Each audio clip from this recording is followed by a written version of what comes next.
Good evening. Welcome to Sacramento County Planning Commission for Monday, March 24th, 2025. Will the clerk please provide the call to roll? Thank you, Chair. Commissioner Verga, Here. Corona Sabignano, Here. and Chair Conklin. Here. Okay, with those members present, we do have a quorum. Thank you very much. Will you please stand with me for the Pledge of Allegiance?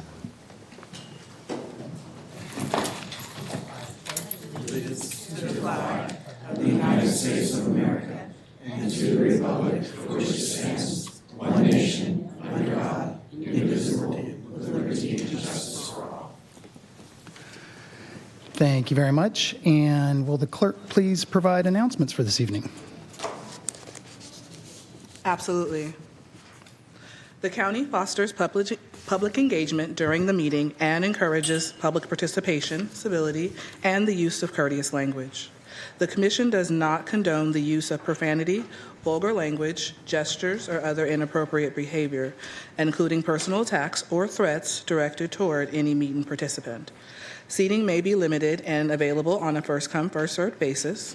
To make an in-person public comment, please complete and submit a speaker request form to the clerk. Each individual will be invited to the podium to make a comment.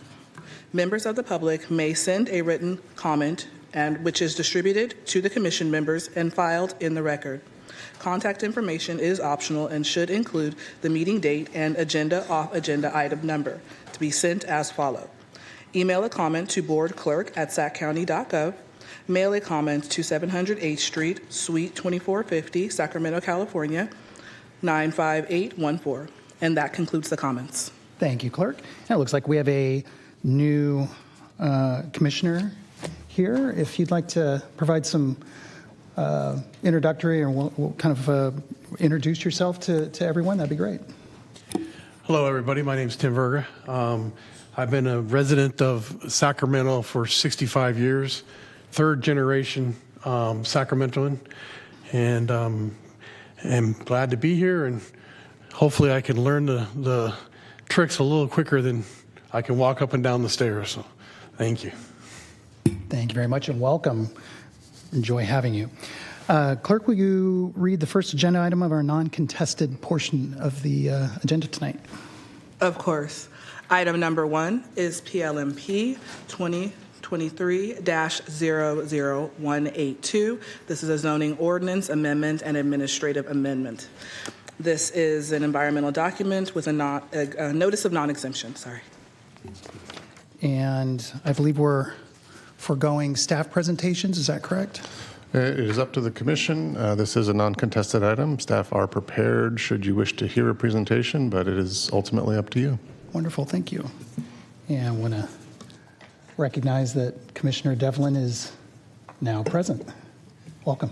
Thank you. All right. Is there any public comments to agenda number 1? There are no public comments for this item. Okay. Any questions from the dais? No questions? Looking for I'll move staff recommendation. what's that? I'll move staff We got a recommendation. motion? A second? I'll second it. We have a motion and a second. Clerk, would you please call the vote? Number 1.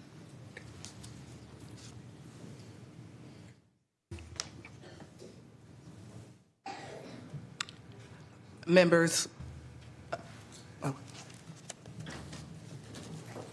And we've got our vice chair present as well. Outstanding. and can we call that vote excluding Member Borja, since he was not here for the vote, or would you like to be? I don't think we've. He didn't really miss anything. Okay. Yeah. So Yeah. it's okay for him to vote. So would you mind calling the roll again? Absolutely. Members Corona Sabignano, Yes. Members Borja,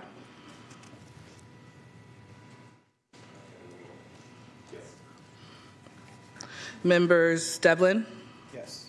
Members Verga, Yes. and Chair Conklin. Yes. All right. And that item passes. Thank you very much. Clerk, will you please read agenda item number 2?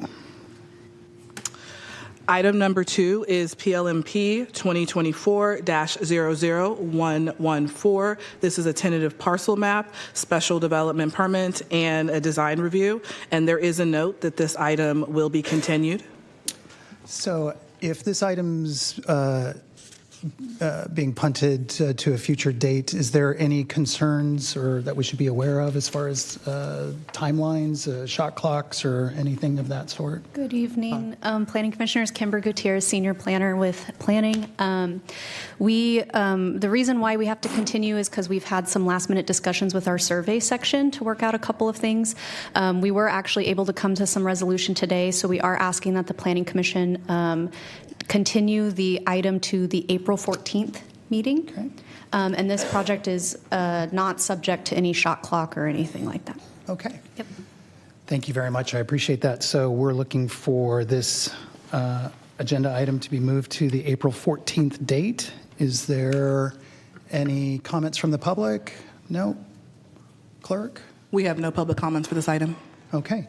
Then we're looking for a motion. Motion to move to second. Clerk, would you please call the roll? Members Verga, Aye. Members Devlin, Yes. Members Corona Sabignano, Yes. Members Borja, Yes. and Chair Conklin. Yes. That item passes. All right. Moving along to number 3. Clerk, will you please make the announcement? Item number 3 is PLMP 2017-0017. This is a rezone, large lot, tentative subdivision map, small lot, tentative subdivision map, and design review.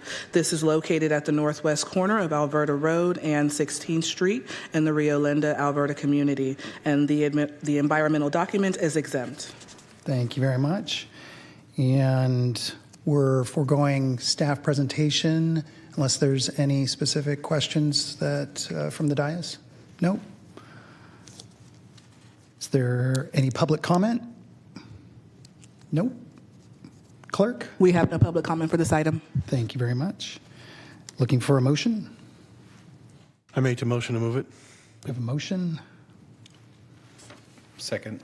We have a motion and a second. Clerk, will you please call the roll? Members Verga, Aye. Devlin, Aye. Corona Sabignano, Yes. Borja, Chair Conklin. Yes. That item passes. All right. That brings us to number 4 on our agenda, and the non-contested item. Clerk, will you please call the agenda item? Item number 4 is PLMP 2024-00229. This is the 2030 General Plan Annual Report for the calendar year 2024. And as before, is there any objections to waiving staff presentation unless there's any specific questions from the dais? None? Is there any question or any public comments? We have received no public comment for this item. Thank you very much. No public comments. Looking for a motion. Commissioners, this has no motion on this. This is just an informational just item. information. Thank you very much.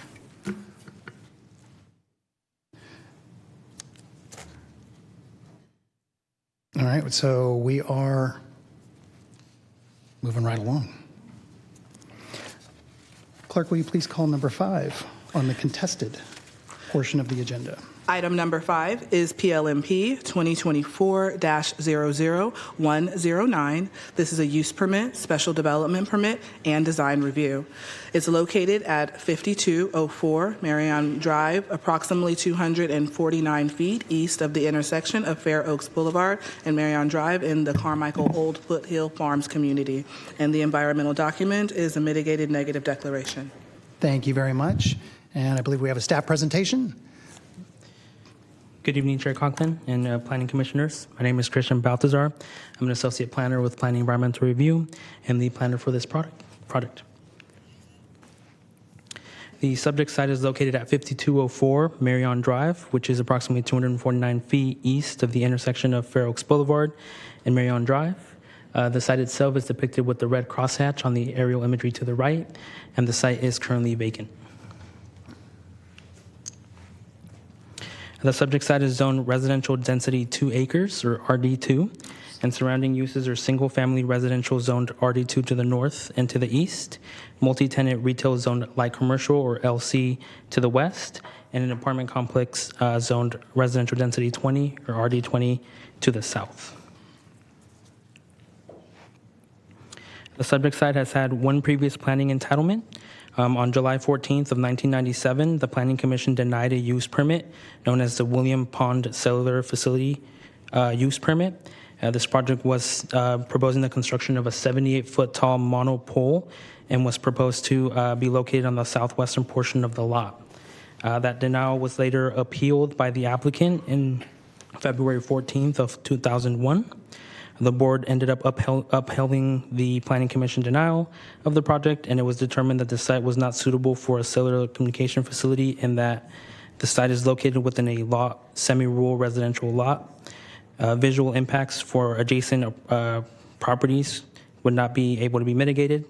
There are commercial sites within the Fair Oaks Boulevard corridor that are considered to be more suitable, and that there's potential that the proposed cellular facility would have to be removed and or relocated if the property were to be developed. Along with that, staff also reviewed recent code enforcement violations and has concluded that there are no active cases for the site.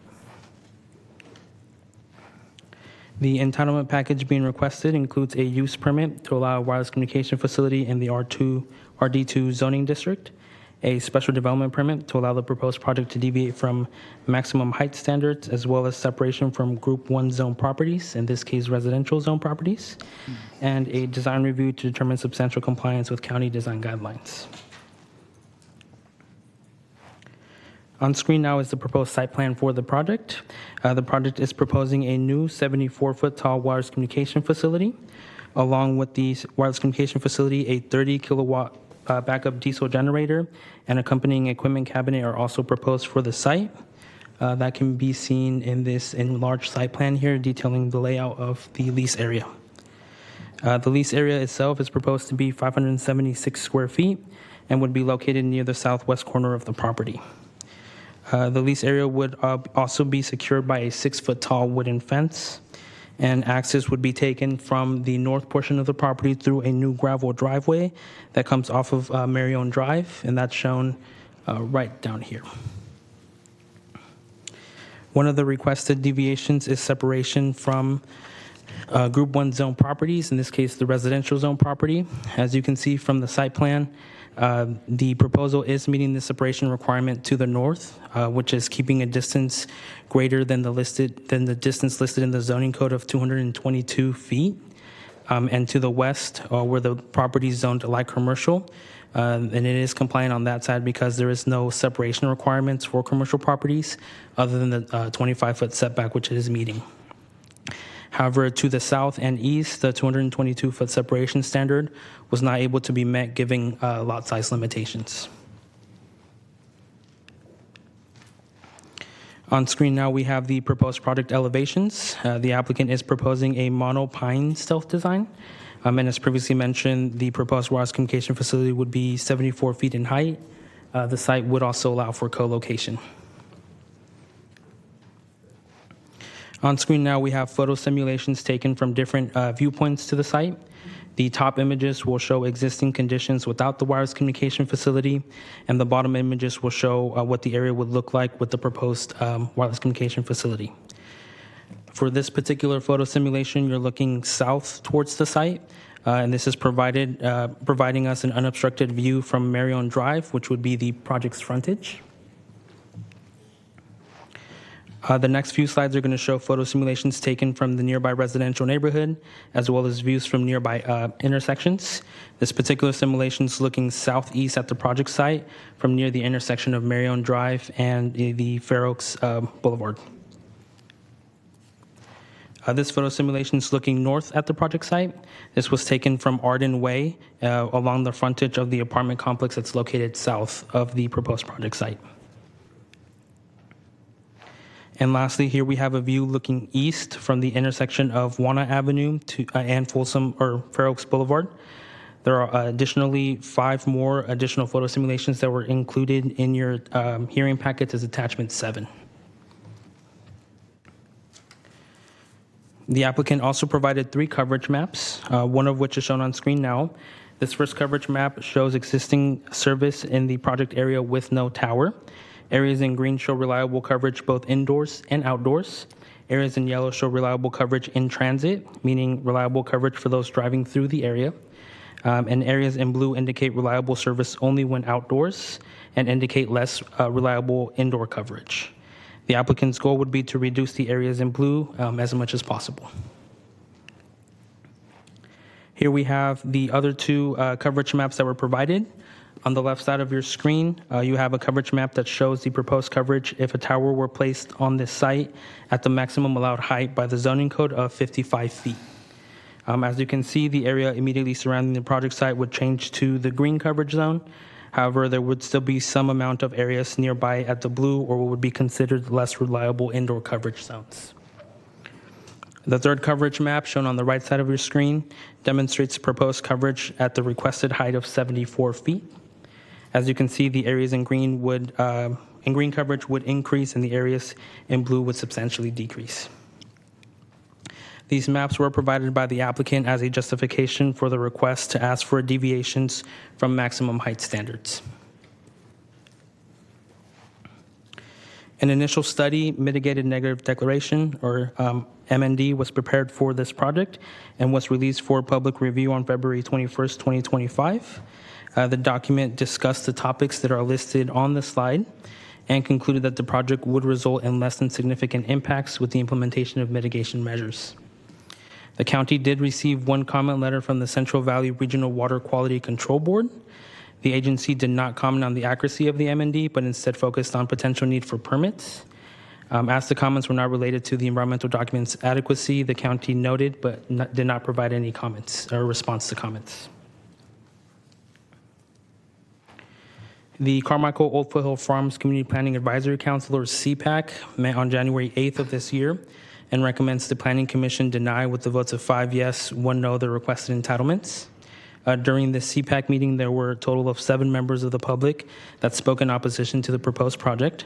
Concerns raised included health and safety in terms of radio frequency emissions exposure, sensitive groups residing in the surrounding area, over-concentration of cell towers in the area, potential decrease in property values, increased traffic, and increased noise from the backup generator, as well as concerns that the site was not adequate for the proposed use. Along with that, the CPAC also voted to pre-authorize a community-wide interest appeal in the event that the proposed project is approved by the Commission tonight. In response to some of these comments, the applicant did provide some additional justification elements, including comments that were related to the reduction of property values near wireless communication facilities. The applicant provided a property valuation report, which looked at property values from properties specifically in the Carmichael community that are near wireless communication facilities. This is included as attachment 10 of your hearing packets. Additionally to that, the applicant also provided an alternative site analysis. This is included as attachment 9 of your hearing packets. But as a brief overview, the analysis states a total of 10 sites, including this project site, were selected as candidate locations for either co-location on existing towers or for new tower locations. Of the 10 sites, 5 were considered for co-location on existing towers. Some of the reasoning for these sites not being selected included owners were not interested in expanding the lease area, or the sites were not suitable for coverage needs. The remaining 5 sites were selected as candidates for new towers. However, 4 of the sites were not selected because property owners expressed that they were not interested in leasing their land to a new contract. Some of that did include county park sites as well. Additionally, the Design Review Advisory Council, or DRAC, met on January 23rd of this year and recommends the Planning Commission find the project in substantial compliance with design guidelines. Following staff's review, it was determined that the proposed project is consistent with the general plan, the Carmichael Old Foothill Farms Community Plan, and the zoning code. The environmental document concluded that there were no significant environmental concerns, and the project was supported by DRAC. Having said this, Planning Environmental Review staff recommends the Planning Commission take the following actions. Determine the environmental analysis prepared pursuant to the California Environmental Quality Act is adequate and complete. Adopt the mitigation monitoring and reporting program. Approve the use permit and special development permit subject to findings and conditions. And find the project is in substantial compliance with design guidelines, also subject to those findings and conditions. With this, I'll conclude my presentation. I am available to answer any questions. We do also have the applicant team and the owner available to answer any questions as well. Thank you. Thank you very much. Do we have any questions from the dais? Vice Chair? Thank you. Thank you, Mr. Baltzar. Really appreciate the presentation. You mentioned a couple things that were brought up as concerns at the CPAC meeting, one of which was the overconcentration of cell towers in the area. By any chance, do you have a map or some sort of analysis that would show about how many of these towers are within an existing radius? And then the second thing would be how many of these towers are already above the 55 feet limit that we currently have in county ordinance? Thank you. So unfortunately, I don't have a map that shows the cell towers that are currently in the area. I do believe the FCC has a tool that will show us where tower placements are, but doesn't necessarily get into the specifics of the height of the towers. So we don't have that data readily available. However, the alternative site analysis did include some site maps that included some of the nearby towers that they tried to reach out to property owners to co-locate on, and does have some information regarding what type of facilities on site. So we do have that available for you tonight. Okay, thank you. Just another follow-up question. Since the rejection of the, I would assume that the Planning Commission and the board back in 2001, a couple of the things in your report mentioned about perhaps identifying a busier corridor as a substitute location for a proposed tower. What has changed since then? Did our county ordinance evolve? Were we able to look at alternative sites separate from what was provided by the applicant analysis? Yeah, so in terms of your initial portion of the question about the reasoning or justification for the denial initially, that was in 1997 and subsequently 2001. Since at that time, there was no requirement of applicants to provide supplemental analysis of or supplemental material for justification to certain deviations requested. About a year ago, we actually introduced a wireless communication supplemental application that requires additional materials be provided to staff, including the alternative site analysis, a structural analysis report for the structural integrity of the proposed tower, along with the coverage map requirements. So, one at proposed height, existing height, and then at allowed height. So that is the extent of what we would ask for for the applicant. We wouldn't request additional analysis from that. And to answer the second part of your question, we didn't analyze sites ourselves for alternative locations. Thank you. And then just one more question, sir. Thank you. When an applicant comes in for an application or an initial discussion, had we ever bring up a conversation about co-locating for future planning purposes? So if I'm reading the documents correctly here, I believe it's AT&T who might be providing support for this application. Has there been any thoughts or at least consideration or conversations about potentially including other carriers so that we may not have to revisit this kind of challenge again in the future, if that's possible? Sorry, just for clarification, the option of co-location on this proposed tower? Mm-hmm. Yes, so I can let the applicant speak a little more to that, but there is the ability that, if approved, the tower would allow additional co-location of other carriers as needed, yes. Okay, thank you.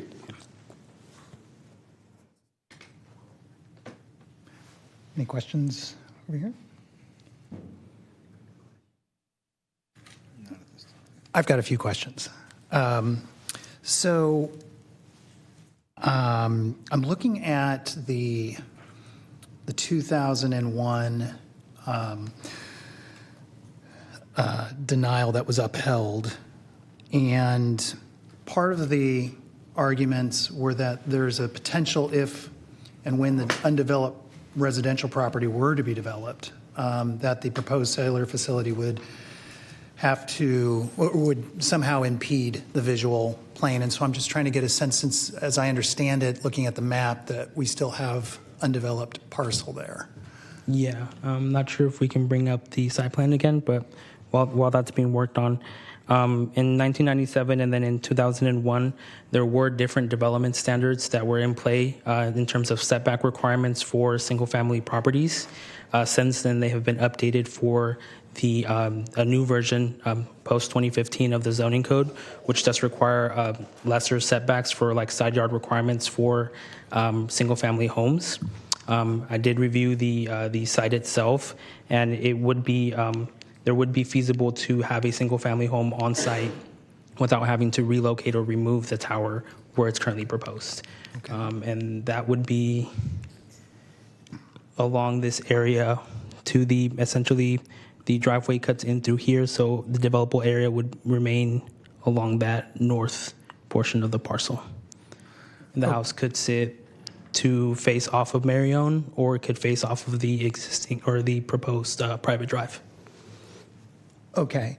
And so when you, in your summary, you had highlighted alternate sites. As I read through the analysis, one of those was County Park. But I was curious what the communication was between or at least the consideration of that particular site as an alternative. Yeah, so the alternative site analysis towards the end also has some correspondence, some email correspondence that the applicant had with county park staff regarding some of those sites that were pointed out. Essentially, on county land that is owned by parks, the applicant needs to reach out to the real estate section or portion of the park district, and then the board, the park district's board, would also have to vote on approving to enter into a lease agreement with cell towers. My understanding is that there was a site that's shown on the alternative site analysis near the trail. I think it was proposing a faux water tower. That site was proposed. There's conversations that the applicant had there. It essentially died off before getting approved by the Park District's board, and subsequently the applicant pulled the application from planning, so it never made it to like a final determination. Okay. Yeah. Because as I understand it, this particular site that's being proposed, there's going to be potential residential development in unforeseen, but there's at least the ability for that. There's going to be a removal of a valley oak tree, and I believe up to potentially three more trees for the preparation of that land and the grading of it. And I'm just trying to bridge this gap of this being the ideal site given its location and proximity to other residential homes. Yeah, I can let the applicant speak a little more to that. I do want to note 2 points to that comment. The property owner of this subject parcel also owns the parcel directly to the east. And in conversations that staff has had with the property owner and the applicant team, the property owner doesn't have any immediate plans to develop the site. Staff doesn't understand that in the future that site could be sold and it could be developed. But as of current understanding is that the owner does not have any plans to currently develop it. You mentioned that the roadway would be removing some of the trees on site. Initially, when this project came through, the gravel driveway was proposed to essentially maneuver around some of these trees. However, Sacramento Fire, when reviewing their plans, required a 25-foot wide road. That increasing width the road led to the need to remove some of the trees in order to have proper access while also being least intrusive to the site. Okay. And then there was a comment about backup generator, noise pollution, decibel levels. Was there any monitoring or study of that? Because I realize that they're tested once a month for an hour, but I'm just kind of curious and I know they're enclosed in a cabinet and so forth, but I'm just curious if we had done some studies on that. Yeah, I can let Julie speak to it. Sure. Before that, though, I do want to note that the same comment also came up at the CPAC. Okay. The applicant did state that the backup generator would be housed behind the 6-foot fence, so that would mitigate some of the sound. And they only plan, I believe, to run it once a month for, I believe the duration was 1 or 2 hours. But again, I can let him correct me if that's incorrect. And they did note that the type of generator that's being used was specifically producing lower levels of sound. And I can let Julie fill in anything else. Thanks, Christian. Julie Newton, Environmental Coordinator with Planning. So as it relates to your question with the backup generator, the county's noise ordinance does exempt facilities that are used for backup and emergency purposes. That being said, we did also take a look at typical noise levels for these generators, and there's some information included in our mitigated negative declaration. Given the position of the tower from the nearest residential property, you have about 125 feet of separation from that backyard sensitive area, which we would expect to be enough distance to attenuate that noise. And then to the property to the south, which is the higher density residential area, sensitive noise areas, as our policies define them, are more of those interior areas to those buildings. So we would expect that those buildings would block some of that noise. All right, thank you. Any other questions from the dais? No? Staff, thank you very much. We'll move to public testimony. Is there... Applicant. Oh, I'm sorry. Thank you very much. Went out of sequence. Is the applicant here? Would like to provide some remarks. We're going to swear you in. Please raise your right hand, and the appropriate response is I do. Do you swear that the testimony that you are about to give is to the board is the truth, so help you God? I do. Thank you. Good evening, commissioners, staff, and residents of Sacramento County. My name is Nick Taggis, and I'm here tonight representing AT&T. Thank you very much for allowing us the opportunity to speak tonight. We do agree with staff's recommendation that the project is consistent with the county's development code, and we agree with their findings that the commission should approve the project. I'm here to answer any questions that you have tonight, specifically related to the alternative site analysis, the location, the history of this project. This has been a 7-year project analyzing 9 different properties in this area, including government-owned properties, including other commercial properties and other private properties. We heard the concerns from the community at the CPAC. We understand those concerns. We have mitigated those concerns to the greatest extent possible. There are only 2 properties where this tower encroaches on that 165 to 200 foot distance, and both of those property owners are here tonight in support of the project. One of them is the property owner who AT&T is leasing space from, Mr. Jubei. He owns the parcel just to the east, so when we're talking 125 feet away, that is the private property owner who signed a lease with AT&T. The second private property is the apartment complex just to the south. That private property owner is here tonight also in support of the project. Also, if we were to have pushed this project as close as we could to the north and further away from the west, we would be closer to the residential parcels and the community members tonight who are opposed to this site. With that, I'll answer any questions that any of you may have. Any questions from the dais?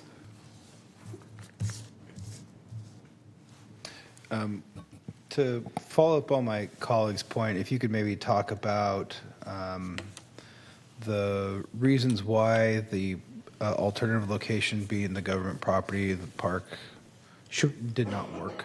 Yeah, so there was actually 3 county-owned properties, 4, that we attempted to work with the county through the real estate department and parks.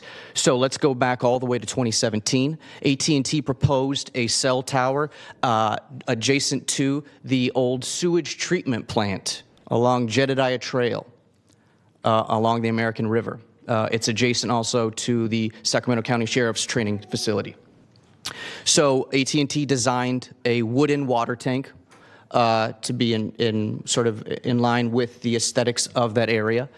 The lease agreement was presented to the Board of Supervisors at a public hearing similar to this hearing. There were a handful of residents whose properties abut the American River, and they were very adamantly opposed to it for a lot of the same reasons we have tonight: concerns about health impacts, concerns about property values, concerns that it just wasn't in the right location, so go somewhere else. It was established the need. It's, as you can see by the propagation maps, there is the need. Every time we move it to a new location, everyone is in agreement. There is no AT&T service, but we just don't want it here, so go somewhere else. So in that case, the Board of Supervisors decided not to sign the lease. So then we pivoted over the course of the next 5 or 6 years. Before we were able to work out a lease agreement with Mr. Drew Bay, we approached, again, the Parks Department through the Real Estate Division, who is where you have to go first. They set up meetings with the Parks Department to be out, I forget the name of the park, but again, it is along the American River, and it is east of Sheffield Park. We asked for a location to be proposed at Sheffield Park, and Parks said no. So we didn't even get a meeting. We also then proposed it in the park along the American River. And again, we proposed it in the already developed area in the parking lot. And again, we would have proposed either a faux tree or a water tank. We had a brief 5-minute meeting before the parks made it abundantly clear they do not want to have a cell tower in their park. So we went back to the drawing board. We approached the owner of Rayleigh's to be on their rooftop because that is a steel and metal roof that can hold the weight of equipment. We reached out several times, and we also used AT&T's external affairs in their corporate office to reach out, and we got no response. We then analyzed rooftops along that area of Fair Oaks, and unfortunately all of those commercial properties' rooftops are single stories. They're made of old wood stick buildings. Not only are they not tall enough to allow for the antennas to see out, because it's in effect it's just a flashlight. It needs to see. If it can't see, then it can't transmit data to your phone. None of those parcels or properties met those standards. We then reached out to the Drew Bay family, presented them a proposal. They said yes, and from 2017 until today, here we are today. At the CPAC meeting, it was unanimously understood by all parties that there is no service here for AT&T's customers in this area. We had a resident of the community who said she does have AT&T service and it's horrible, and that she was going to decide to change carriers. We had another comment that we have cell service here, just not with AT&T, so just don't let AT&T compete in the market. Those were some of the comments we fielded, among others. Again, concerns of property values, health impacts. So we put together those very robust reports. One, you have the FCC's third parties engineering stamped document showing the amount of EME exposure that everyone's getting right now with their cell phone on them in your pocket is greater than standing at the base of the tower by a factor of 10. If not more. We also put together a very robust property value assessment just for Carmichael. Another concern is property values go down. So what we did is we took several neighborhoods, rural residential neighborhoods. We then put a boundary of 500 feet radius within a cell tower. We provided that to the commission as well as to the CPAC. And what we saw was property values actually increased over a 10-year period of time, higher than the median house in Carmichael. Now, why is that? It's not because the cell tower increased the value. It's because the rural residential parcels increase in value higher than more densely populated commercial areas of residential parcels. What it didn't show is that it decreased values. Now, we have surveys that brokers will produce saying, we polled people. We can write a survey, and we can write it in a way, and you can use rhetoric. You can also use emotion to say, a survey says, but when you take a look at the empirical raw data, it just doesn't pan out. So we found this location. We put it in the very back corner. The reason for the denial in 2001 was because it was just a steel pole, a monopole, sticking straight up into the sky. Once that was denied, they went across the street and they built it at that shopping center. Now, one of the questions the vice chair had is how many towers are in this area, because the concern of too many towers. That's the tower that was built. That was the tower that we worked over a year on to get on for AT&T. We even got a zoning approval, but you can't just add 20 feet to that pole and not remove the pole and create a new foundation. That's a smaller pole that wasn't designed for 4 carriers at that height. Your question, how tall is that tower? It is already above 55 feet. Perhaps the zoning standard for that commercial property allows for a taller than 55 if it's a class 2. I don't know that. We'd have to defer to staff. Why was that tower rejected? They rejected us. The tower company didn't reject us. The private property owner said, we will not lease any more ground space behind our shopping center or in the shopping center for a larger foundation and a ground lease area for AT&T. Unfortunately, we can't force a private property owner to take their property. That is with the hands of county and local officials through other means and acts, right? Is this tower designed to be co-locatable, I believe the vice chair asked. Yes, it is. AT&T, as the representative of AT&T, they asked us to go in at 75 feet. We are prepared tonight to lower that down to 55 feet so that we're not seeking a deviation to the height, only to the 2 parcels, which both owners are here tonight in support of the project. And about co-location, if we're at 75 feet, you can have 3 carriers on there. At 55 feet, you might get 1 more carrier. So the 3 carriers across the street are Verizon, T-Mobile, and Dish. If they would like to move themselves off of that tower and be on this tower, they would be free to do so, but probably only 1 if the tower's at 55 feet. The chair, you had a question about the denial back in 2001. I think we sort of hinted at that or answered that about the status of the undeveloped parcel. We have our property owner here tonight. He's be more than willing to talk to you about that. We addressed the alternate sites with the county park and the communications that I personally had with AT&T and the county. And again, the removal of those Valley Oaks, we don't want to do that. It was Metro Fire who said you have to have an even larger road than a 12-foot wide. So 12 feet is enough for 1 fire truck, but they want to have 2 fire trucks to be able to pass through at once. So in this case, AT&T is obligated and is willing to not only replace those, but remove some and relocate some on the property as a way of mitigating having to just cut them down. And they've already agreed to do that with the help of a third-party arborist.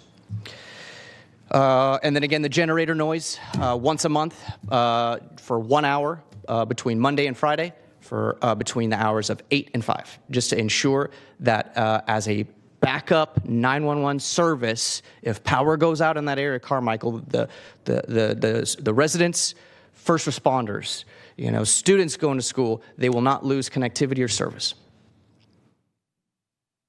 So I apologize for being so long-winded. I want to impress upon the community, Carmichael is growing.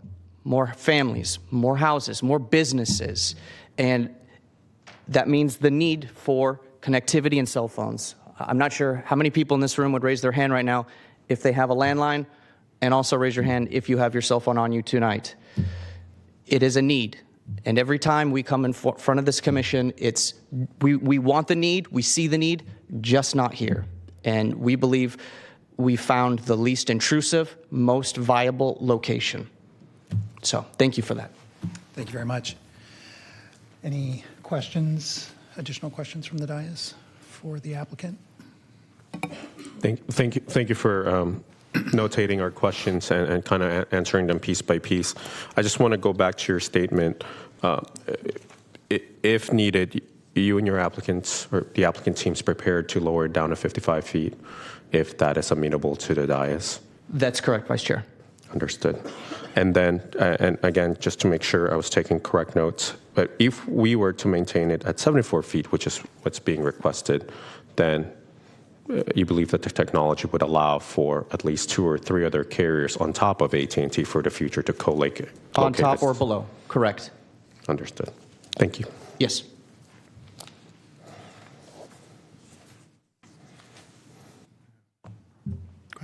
I have a follow-up for staff, though. Please. Not for the applicant. I think that does it for the questions. Thank you very much. Appreciate it. Thank you. And if there's any other questions after this, I'd be more willing to come back up and address those. Appreciate that. Thank you. Now we're going to, who's here in the public that wants to provide comment? Looks like we have quite a handful. Maybe we can provide an oath at once in mass? Absolutely. All right. So if you're prepared to testify, if you wouldn't mind standing up all at once. Clerk? Please raise your right hand, and the appropriate response is, I do. Do you swear that the testimony you are about to give to this board is the truth, so help you God? Thank you very They've all much, been Clerk. sworn in.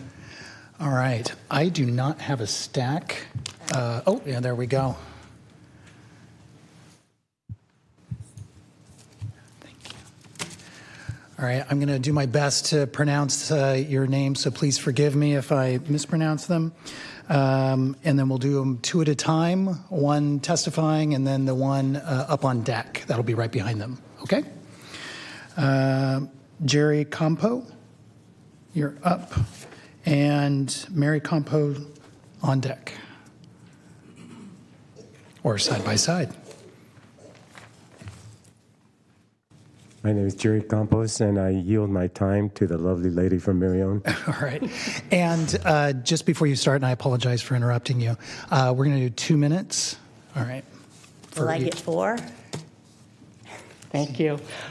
Unfortunately, or maybe fortunately, I lived on Marion Drive in 1997, and you've all taken my speech tonight because I was going to say that the reason you denied it in 1997 and the reason you denied the appeal are the same reasons that we're here tonight. It is a site that is located within a large, semi-rural, residential portion of Carmichael. Nothing has changed. Visual impacts for the adjacent apartment complex and single-family residences cannot be adequately mitigated. That is true again. Nothing has changed. It's the same tenants that are there, and most of my neighbors have been there for 30 years plus as well. There's a potential, if it to be developed, that there would be a problem. You know what? That still exists. Nothing has changed. I want to quote the page of AT&T's person that is representing them. It says, AT&T has chosen the least obtrusive visible site. I want you to know that every single site said no back in 2019 or 2097, and they're saying no again. It was our suggestion that locate at the 4 Points back in the day, and that's what happened. And then you can now go to 4 Points and see how many panels are up there. He's saying co-location is the design. How many panels will that mean are going to be on our property? I had a son that was diagnosed with a brain tumor in 1985, and the oncologist said to me, do not allow your child to be near power lines. That's power lines. They're nothing in comparison to a 5G network. You can turn off your phone, you can't turn off the cell tower. So I respectfully ask you to please say no. And I wanted to just say a couple other things, is that firefighters do not have them on their fire stations because they said it's dangerous and it's a fire hazard. Firemen said no. The PTA said no, nowhere near children or churches. Also, many communities in California have set greater setbacks. Some of them are saying 1/4 mile from a residential site. That includes Los Altos, Petaluma, Mill Valley, Malibu, Santa Barbara, Nevada City, Suisun, Calabasas, San Mateo, Lakewood, Sonoma, Sebastopol, San Rafael, Ross Valley, Encinitas, Fairfax, Palo Alto, Walnut City, and San Diego County. Over 600 communities alone in Italy have said, no, do not put them on residential sites. So in honor of my son, I am saying, please, please do not have history repeat itself and have another child that lives on that street get a brain tumor. I yield my time. Thank you. May I say one thing? Absolutely, please. I have, during this time with my son, I spent thousands of dollars to put the wires underground to limit the contamination to that child. I did it not because I wanted to donate thousands of dollars for that. We need to put health over profit. Thank you. Thank you very much for your time. We have Joan Hammond speaking, and then Carlos Kozlowski on deck.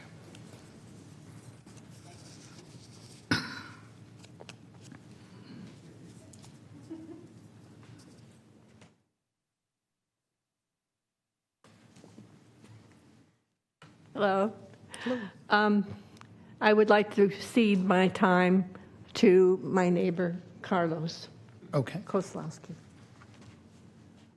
I have a document here with the neighbors sign a petition. Did you get copies of that? It was submitted? I believe it was. Yeah. Okay. Good. Hi, my name is Carlos Kozlowski, and I live literally 400 feet from this property, just 3 houses away. Marion Drive is a very unique, little tiny horseshoe, which means that almost every house here is within 400 to 500 feet, maybe 600 feet of this tower. The tobacco industry has told us in the past that it was okay to smoke, it was not a health hazard. The alcohol industry said the same thing.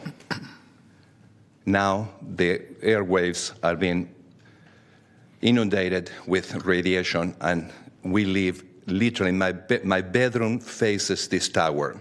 I sleep, I live there. The one favorite thing that my wife and I have is sitting in the front porch and just looking at the neighbors, at the kids playing in the front yard. I'm concerned. I'm concerned about sitting in my front yard under the tower, just 400 feet from my front porch. There are families, one particular family with young children who is not able to come because of spring break, but they signed this paper, and they are opposing the tower. There are 3 new families with children in the neighborhood, and all of them are very concerned about their children. Not only we have AT&T there emitting radiation to us, it will co-locate with someone else. Will the radiation double or triple? We don't know that. Anyway, the county has said no. The county needs money. We are worried about our money. We're worried about our property values. I know that the gentleman said that in his survey, property values increase near a tower. Well, I'm a realtor 40 years. That's my profession. I can tell you properties do not increase value because there is a cell tower nearby. Anyway, I yield my time. Thank you. Thank you very much. We have Michelle Kozlowski and Dr. Nguyen on deck.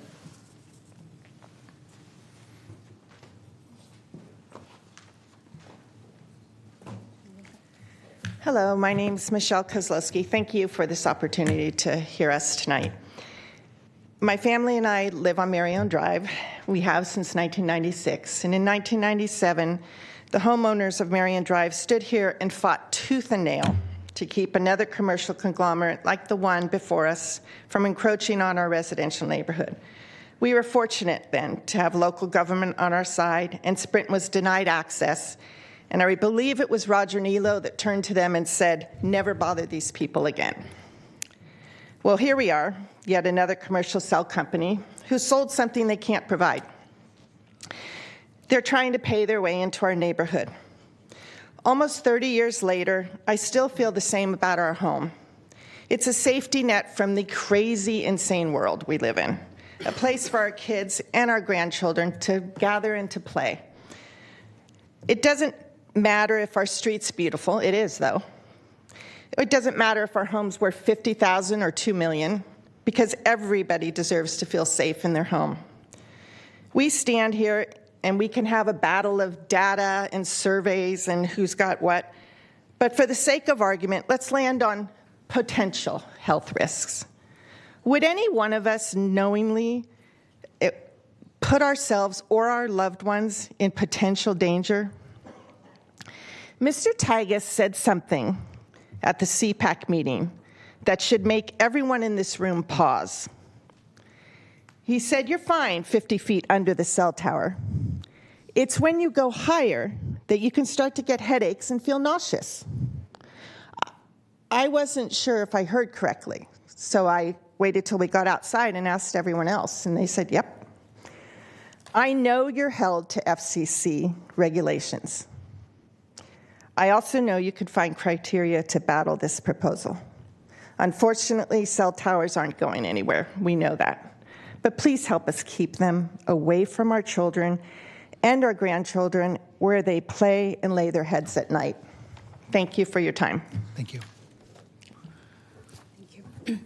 Dr. Hello, Nguyen? committee. My name is Dr. Hong Trúc Nguyen, and my business is just as 5150 Fair Oaks Boulevard, and just literally around 50 feet from where the cell tower is. And I'm very advocate about health, where all my clients come in is because they have health issue, anxiety, depressions, and when they come into my office, even before this planning proposed, I always have invest in my tools and equipments just to protect all the Wi-Fi's, and even I have their cell phone put away and get the treatments for them to leave. But with all this health concern, and all my tenants right behind there, everyone is all opposed to these projects, because right behind our parking lot is where we take breaks. We go outside and we have all the business. They take lunch or take a walk around the neighborhood, or just right across that empty building, the lot right there. But imagine if you have that generator and the tower right there, and everyone's, when they have lunch break or they come out there, they even rest in their car. It's just right behind, maybe 30, 40 feet. It's not even around 100 feet. And I'm just very concerned about all the health issues. But beside that, it's also affecting my business, because, like I said, all my patients coming in because they want to looking for some alternative treatment. And if they see that tower right there, they know that they don't want to, and I already talked to all the business and all those people that they don't want to come to, and it can also affecting my business there, and I might even have to relocate. And it's also, that means it's affecting financially. That's just like one thing, but also how the communities as a whole. And I think as a healthcare practitioner, I feel responsible for advocating for the health and the safety of my clients in the community. Thank you. Thank you very much. We have Jeffrey Wiedemann and Joseph Coville on deck.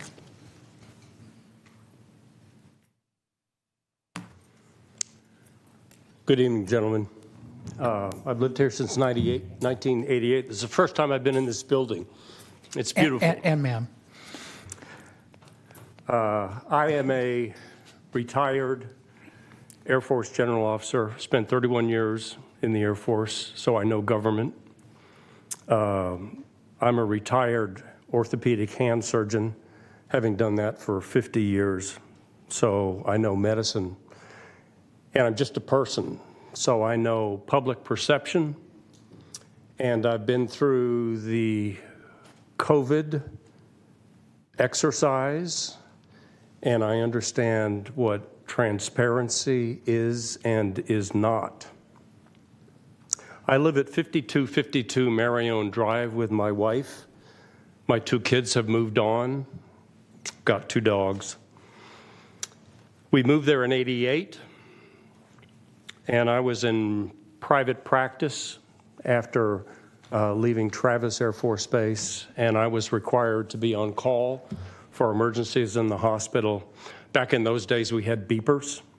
You remember those, perhaps? I don't know who the carrier was at that time, but they worked fine. Cellular One came, and I ended up getting my first cell phone with them. It's about this long. It worked well, but for some reason I ended up going to AT&T. AT&T worked great on my cell phone because as a Mac user, somehow the Mac guys made it so that we could have a microcell that we purchased for about $100 and just plugged it into our house, and it made up for the deficit that existed. I called AT&T multiple times to ask them if they had any plans to increase their capability, and they always told me that they did not. Ultimately, with one of the Mac OS versions, am I going to get 2 more minutes for my wife? If she's yielding it to you? Yes, she's here.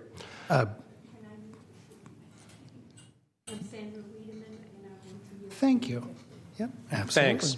Ultimately, that microcell stopped working, and I struggled with that issue. And so what I ultimately did, I had landlines for AT&T, which compensated relatively well, until I finally decided this is nuts.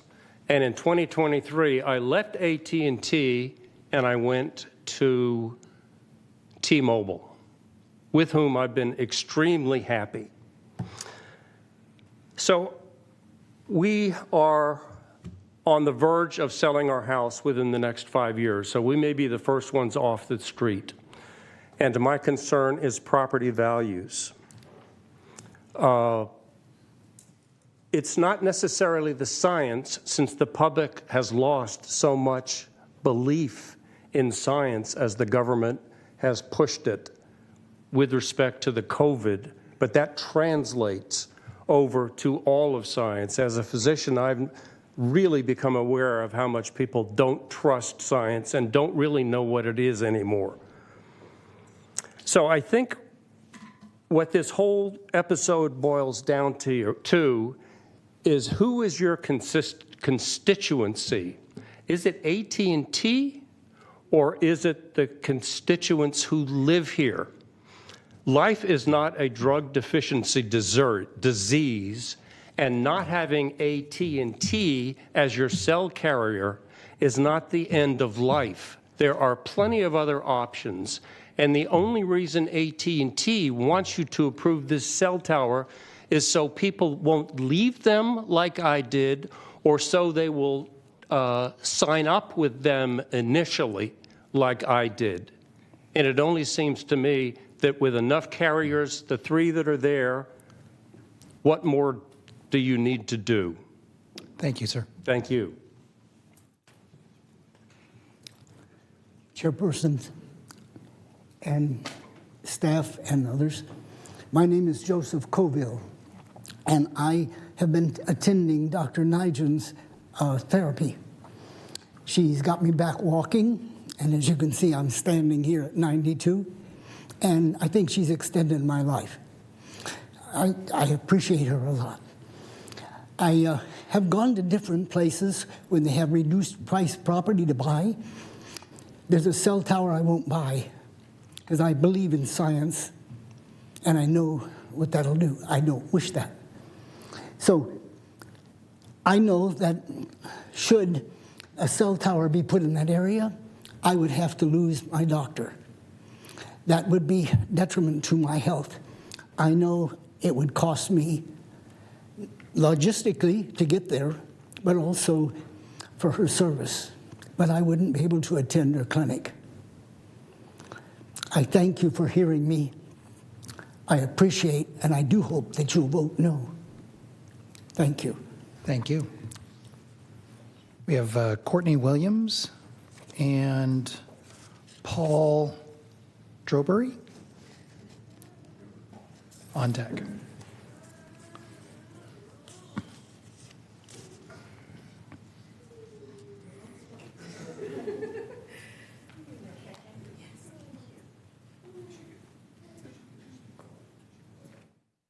Hi, everyone.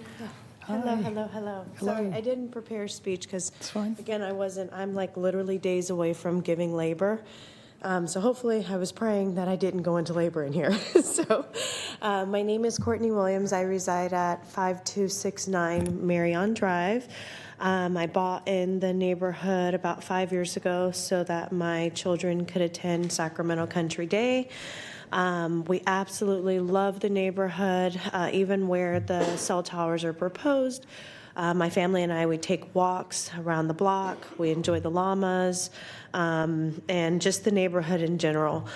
I am opposed to having the cell towers built just because I'm extending my family. There are a lot of families on our block that are growing, and we have small children. And although it's scientifically proved that, so many other countries and neighborhoods, if they're saying no, we shouldn't be forced to live with, like cell towers, especially 5G network. That's a big thing.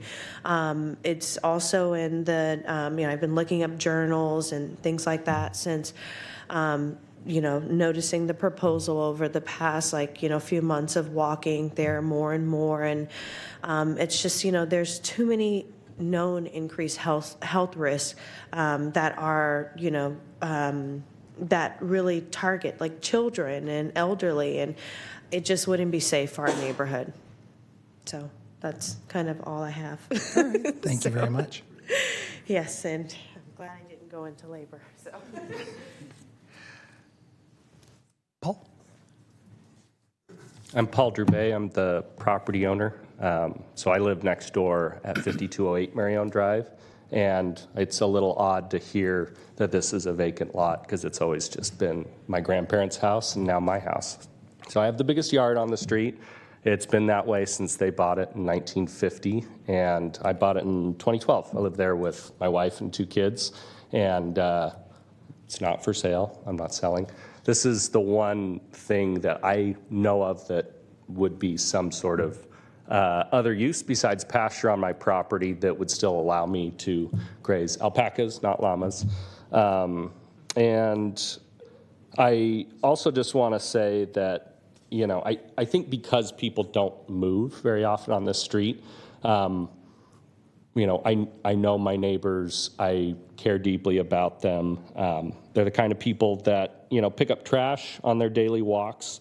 They gently tuck your dog inside your front door if they get out in the yard. Thanks, Carlos.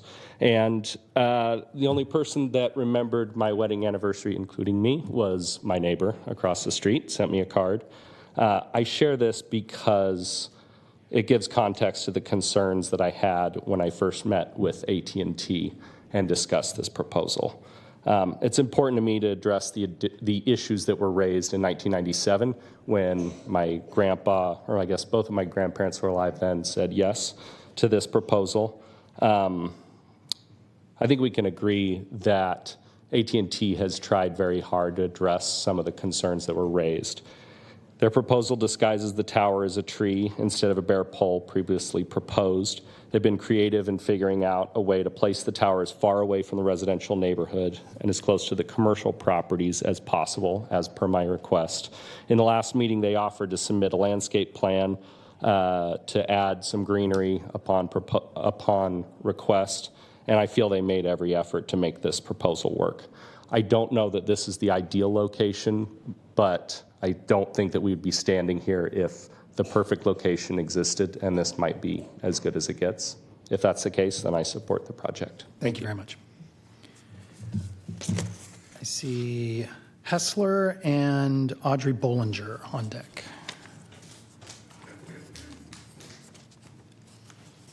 And those are the 2 last, unless there's any remaining members of the public. Okay.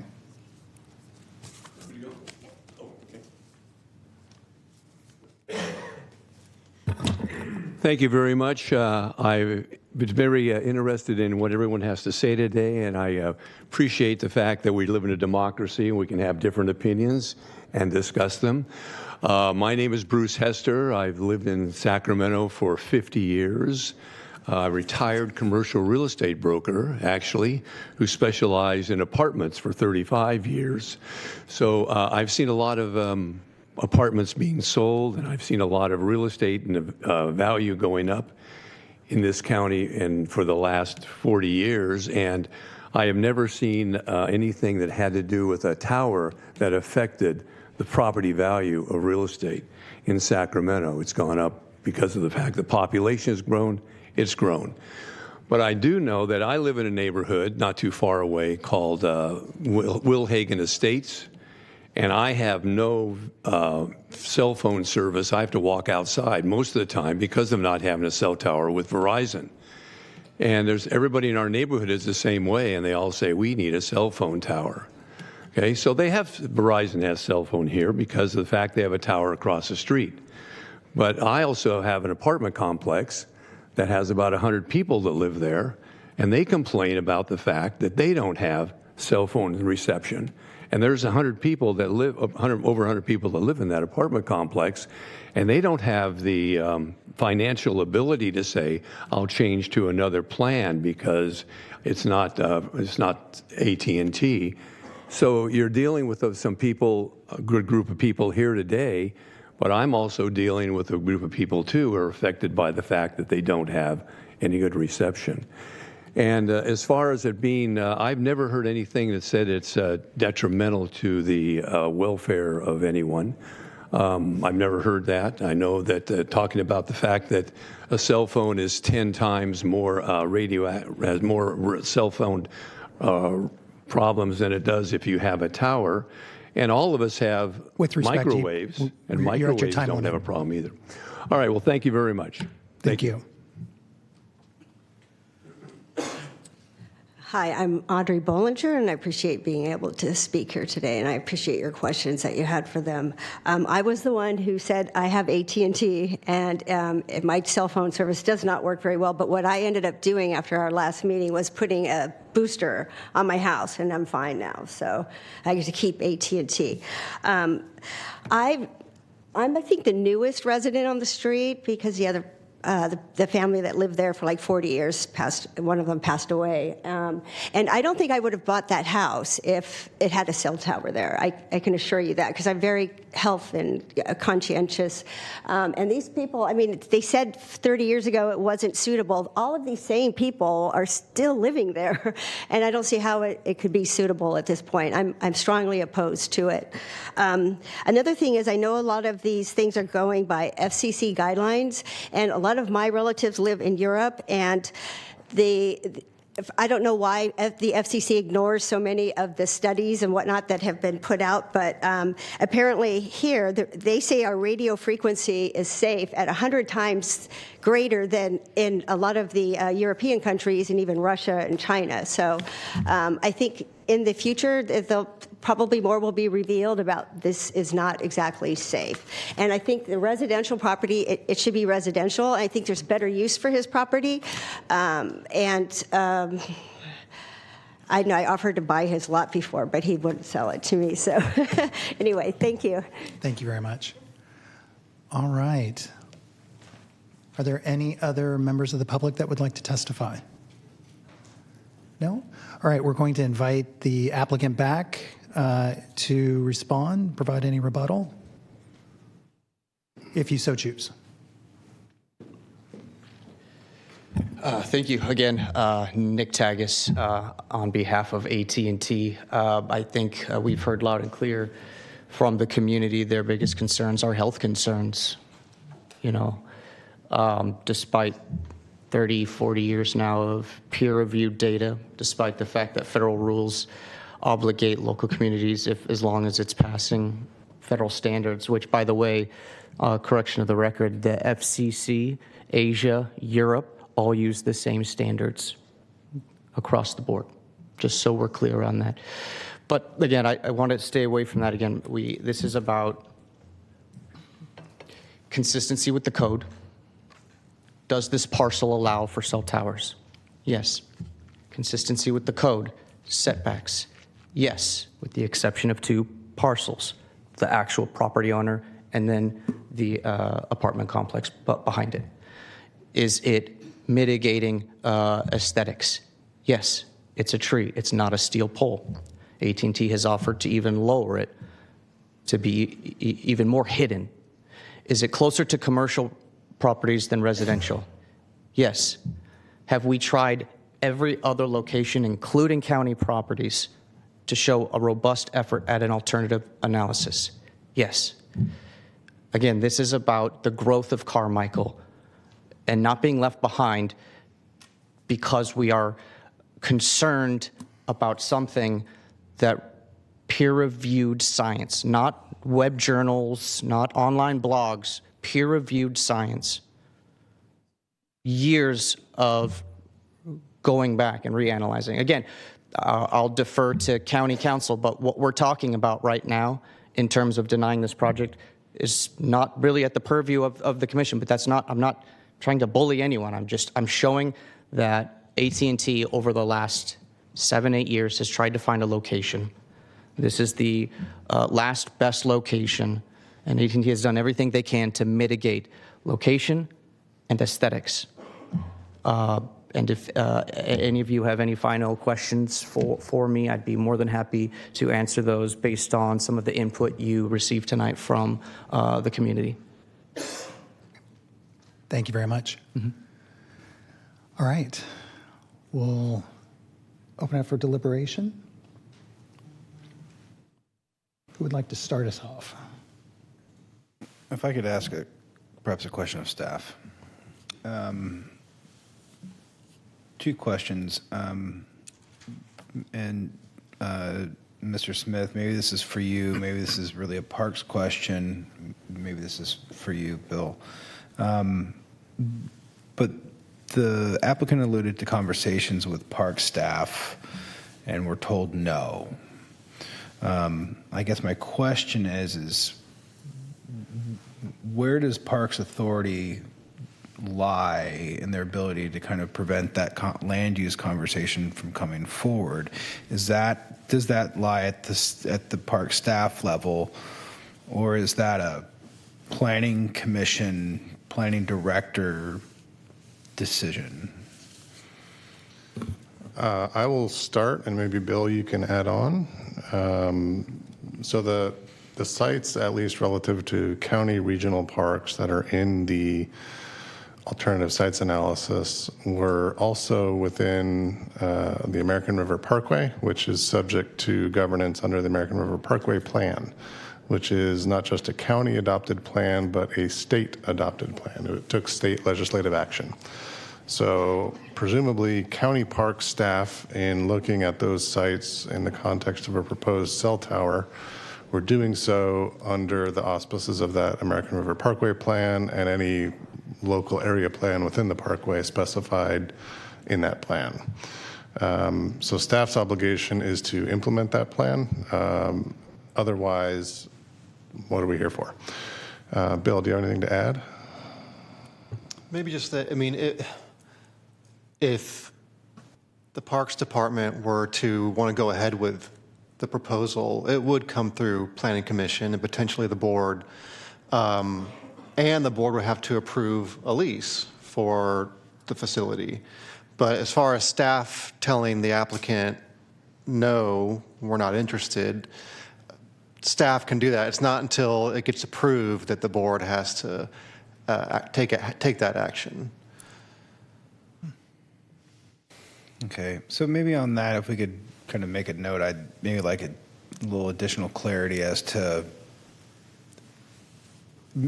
possibly, I'm not saying that this is the case, but possibly some of those sites would be ones that this body might consider a better alternative. And maybe our ability to have those conversations, I guess, is the question that I'm really asking is, how do those come forward and what are those triggers? Is it implementing the plan and that was adopted by the state, and that particular request fell just outside of the county state adopted plan, and therefore the decision was relatively easy, or this was kind of a judgment call? So if we, maybe circle back on that one.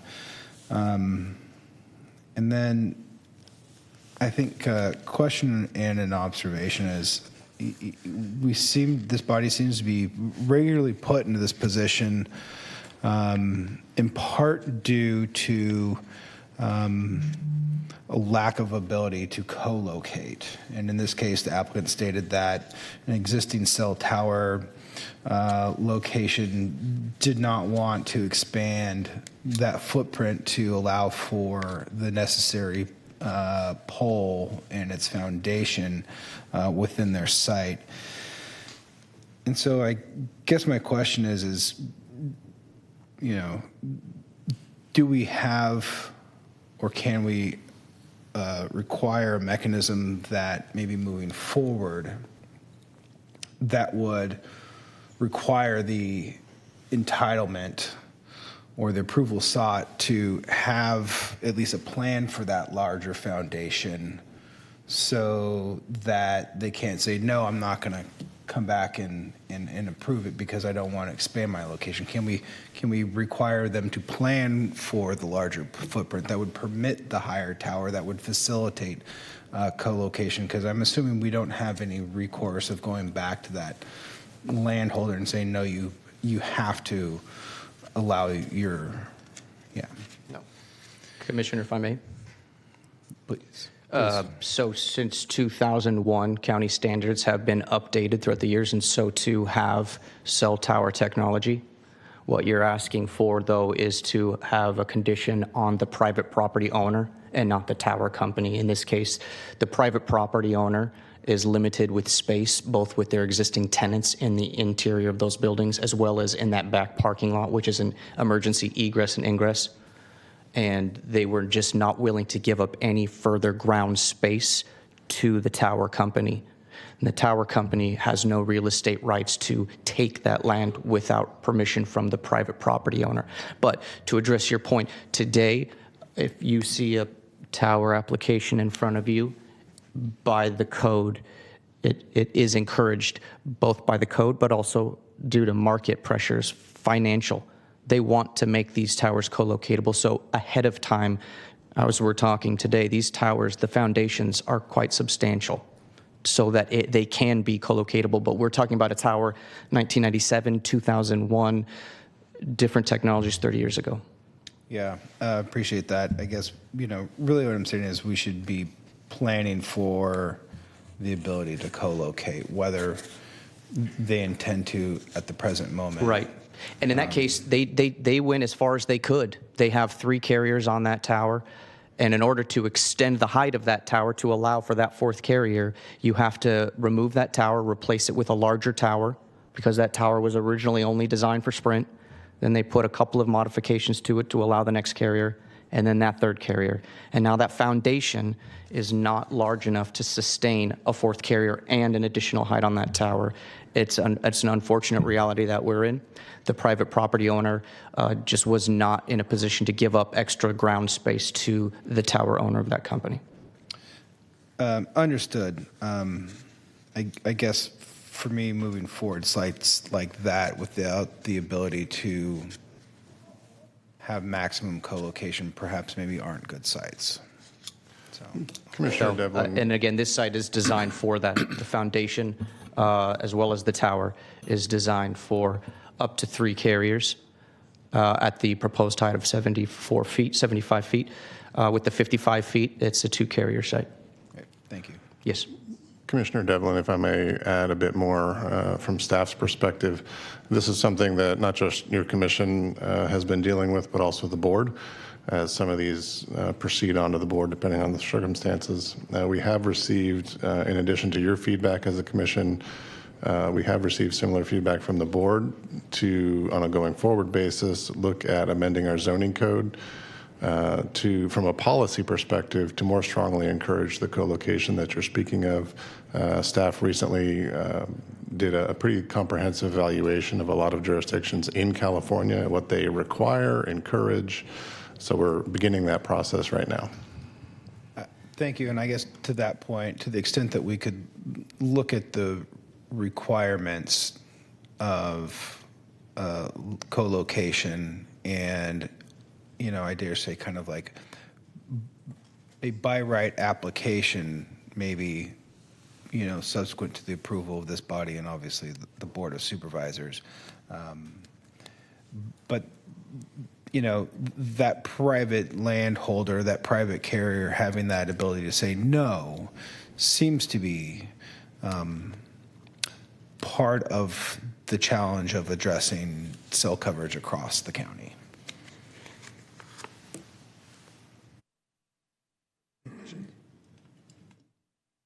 I'm not too sure if I have another question with the applicant, but are we now moving to deliberations or?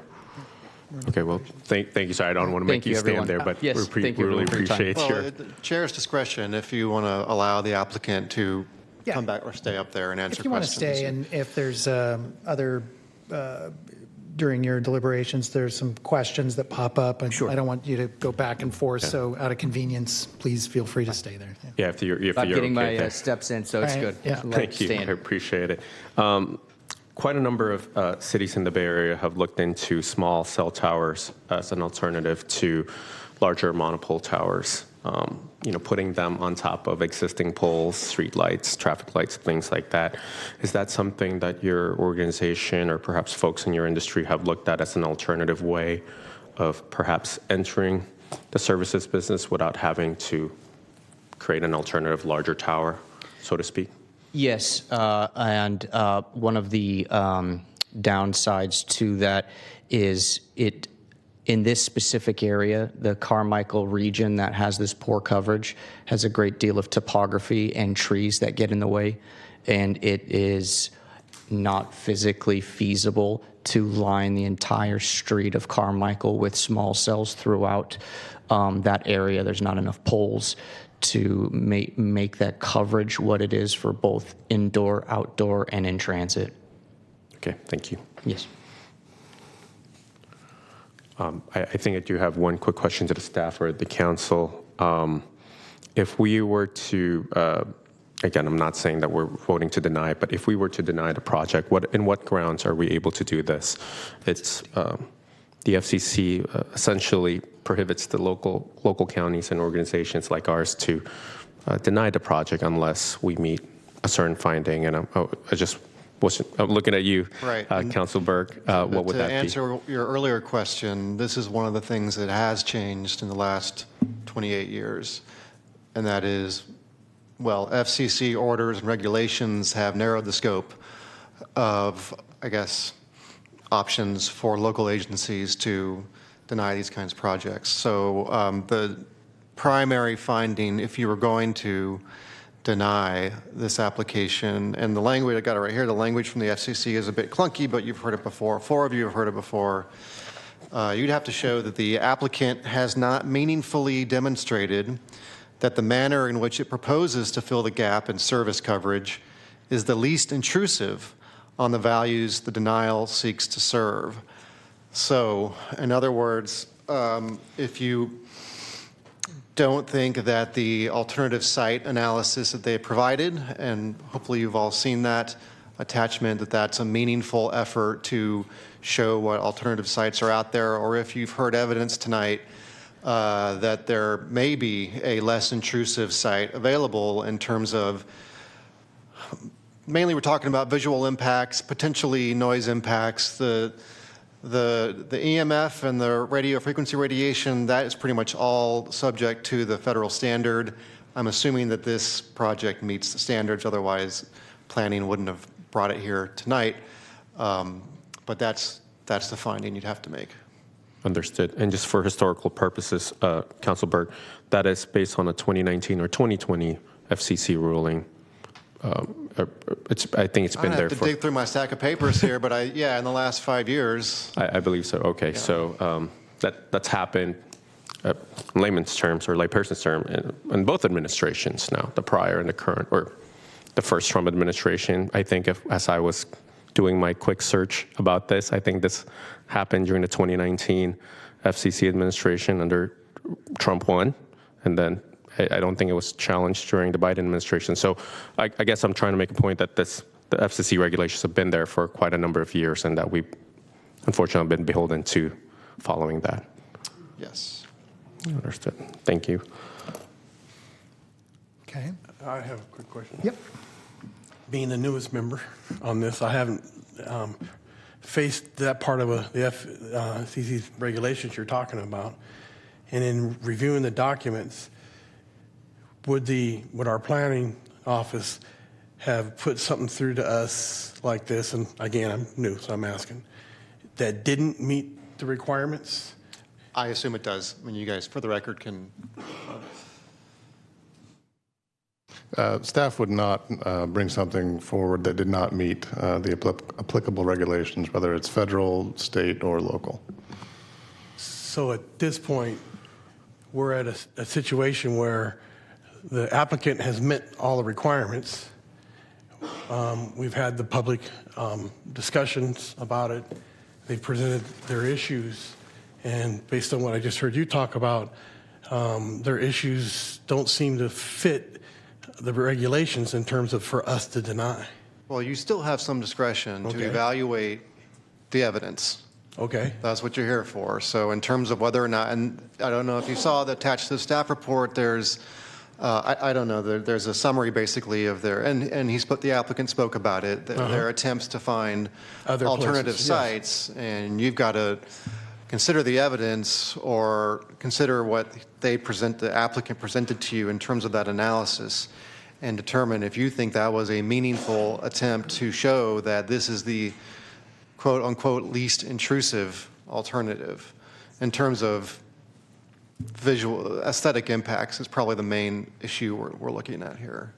And in order to deny it, we have to basically make a determination based on those facts that it didn't, right? Right. Thank you.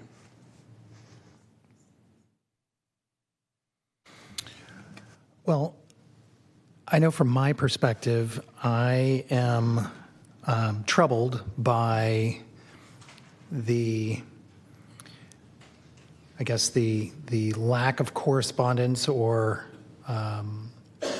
the county parks lack of engagement with the in this process, and I feel that it's a bit disappointing that county parks, for whatever reason, whatever metrics they use, whatever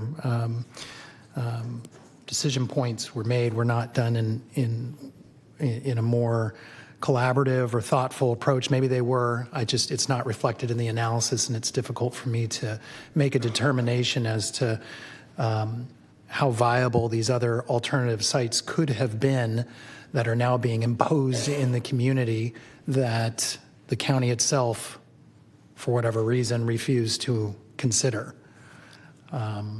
So I have some troubles with that, but I'll leave that at that. Is there I know Vice Chair, you had mentioned potential alternate height, or did you want to discuss that a little bit more?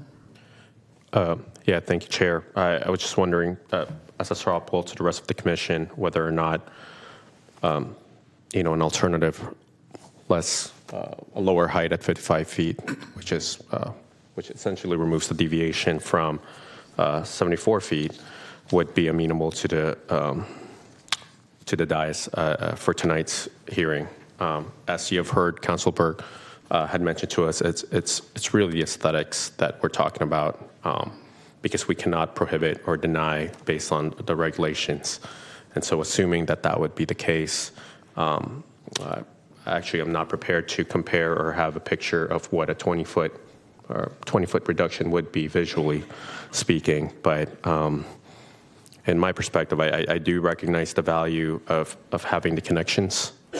I think that many of our counterparts down south who actually had to rely on the cell towers during the Eden and the Palisades fires, and that's something that both political parties have recognized during both visits, stay true. And so I recognize that there's a critical nature of the importance of having connectivity in times of emergency and fires. And I'm a new dad, and we live right in front of a cell tower. But that's a decision that my family and I made because we also would like to be able to monitor our house and our baby monitor during the time. So I may have been exchanging risks versus what reward that we have to balance our family life. So again, not questioning the validity of any of the health perspectives that we have on the table. I think that might be critical for us to perhaps consider a 20 feet reduction in height.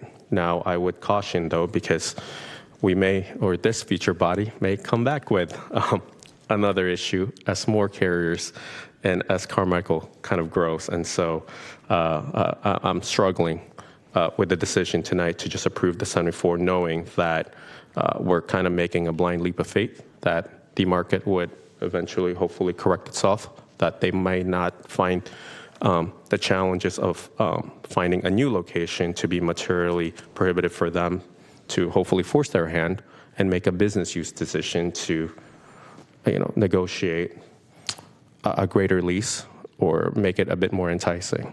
Because I certainly am not in the shoes of Mr. Tigas here, but 7 years worth of paperwork as well as having to deal with all of the analysis that you have to do. It's also costing you a pretty penny to make this a business decision. So that's where I am. So I will take a pause, but happy to provide any feedback.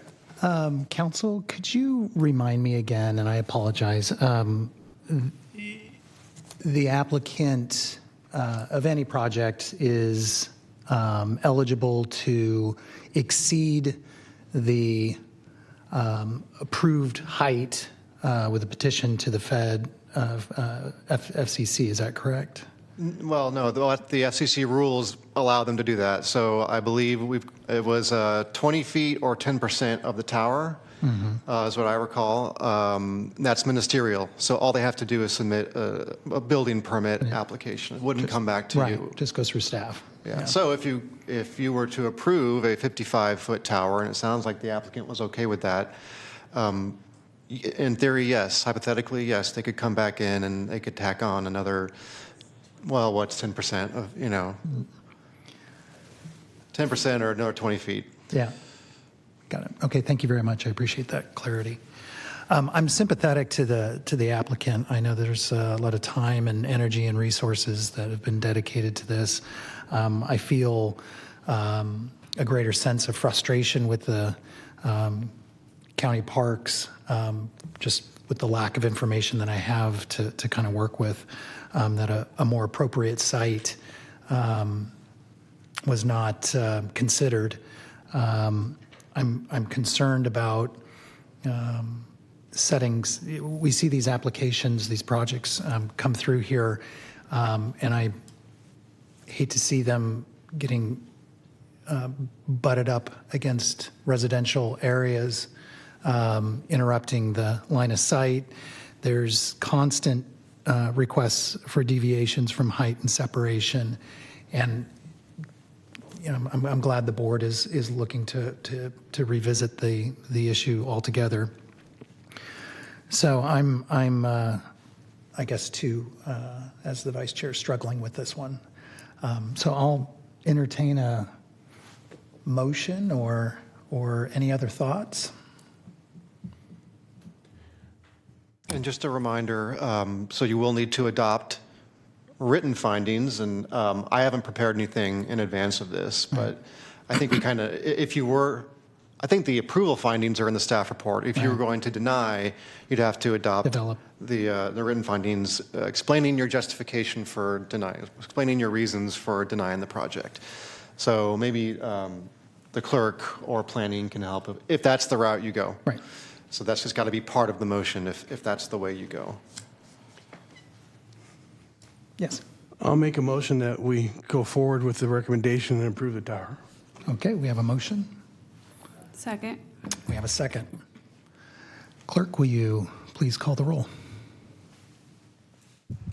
Members Borja. Excuse me. Members Borja. Yes. Corona Sabignano. Yes. Devlin. No. Berga. Yes. And Chair Conklin. No. That item passes 3-2. Okay. 10-day time frame to appeal Board of Supervisors, by the way. All right. Clerk, we have another agenda. Could you call up the next agenda item, number 6, please? Yes.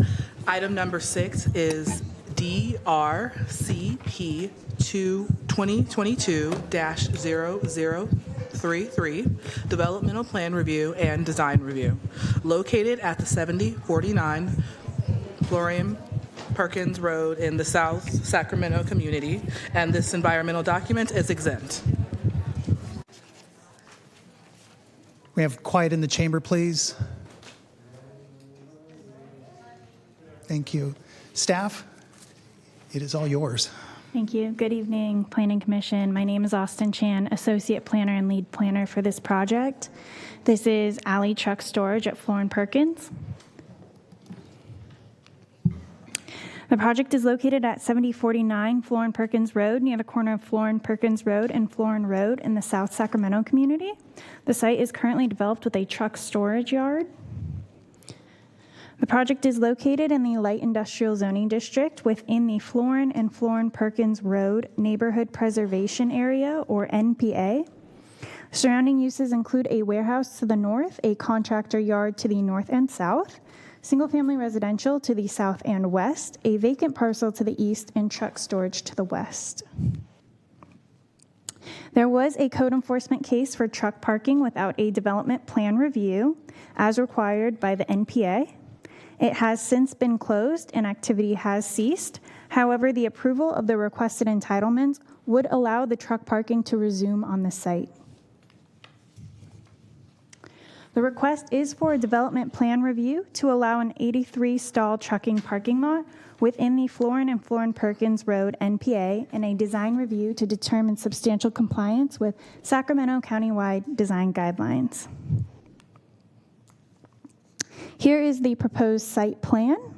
The site would be accessed through Wayland Avenue through the parcel to the north, used as a contractor service yard by the same property owners of the subject parcel, and that is right here. There would not be any access off of Florian Perkins Road. Additionally, the project proposes a new 8-foot wooden fence along the southern property line and the western property line. A 75-foot landscaped buffer is proposed behind that fence, adjacent to the residential use to the south, and that's this rectangle here.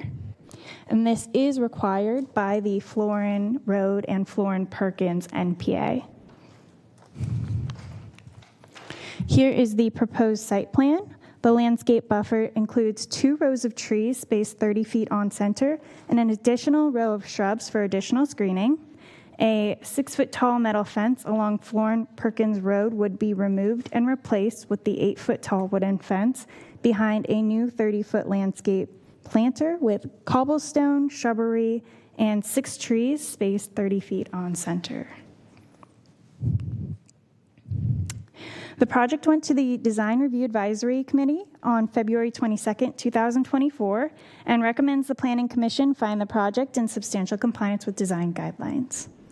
The project also went to the South Sacramento CPAC on December 20th, 2023, and recommends the Planning Commission deny the requested entitlements. Concerns were mainly around air quality and impacts to the adjacent residential community. An air quality assessment and noise study was provided after the CPAC by the applicant to demonstrate that the project would not create adverse noise, vibration, visual, air quality, health, or safety impacts on the abutting residential uses. That is also a required finding within the NPA. Staff found that the project is consistent with the general plan and NPA. It's compatible with surrounding zoning and land uses, and the environmental determination is exempt. Planning and Environmental Review staff recommend the Planning Commission approve the following: recognize the exempt status of the request under Section 15301, Class 1 of the California Environmental Quality Act, approve the development plan review subject to findings and conditions, and find the project in substantial compliance with design guidelines subject to findings and conditions. I'm happy to answer any questions. The applicant is also present today. Thank you very much. Any questions for staff? Thank you for your presentation. Really appreciate it. If you could just give us a little bit of explanation as to what kind of analysis were taken in order to, I imagine, air quality monitoring or maybe like a longer term greenhouse gas. I don't want to say it's reduction or greenhouse gas monitoring for the immediate neighborhood that would otherwise still make this project deemed safe. Because I imagine that as Sacramento Management Air Quality Management District, SMACMED, have also approved part of the entitlements for this project. Yeah, so as far as the California Environmental Quality Act analysis, the project is reviewed at current conditions. However, within the NPA, it does require the finding to be made that there are not impacts, basically to safety. So the air quality assessment was provided to meet the requirements by the Sacramento Metropolitan Air Quality Management District, as well as a noise study to make sure that there are no noise impacts to the surrounding community. Additionally, just in nature of the NPA, there is a 75-foot buffer that is landscaped and screened, as well as a solid 8-foot fence. Behind that is actually the Florin Creek, which is another 20 feet. So there is a significant distance between the property itself and the residential community. Additionally, there's no parking along that side directly adjacent to that residential property. I'm sorry, did I answer all of your questions?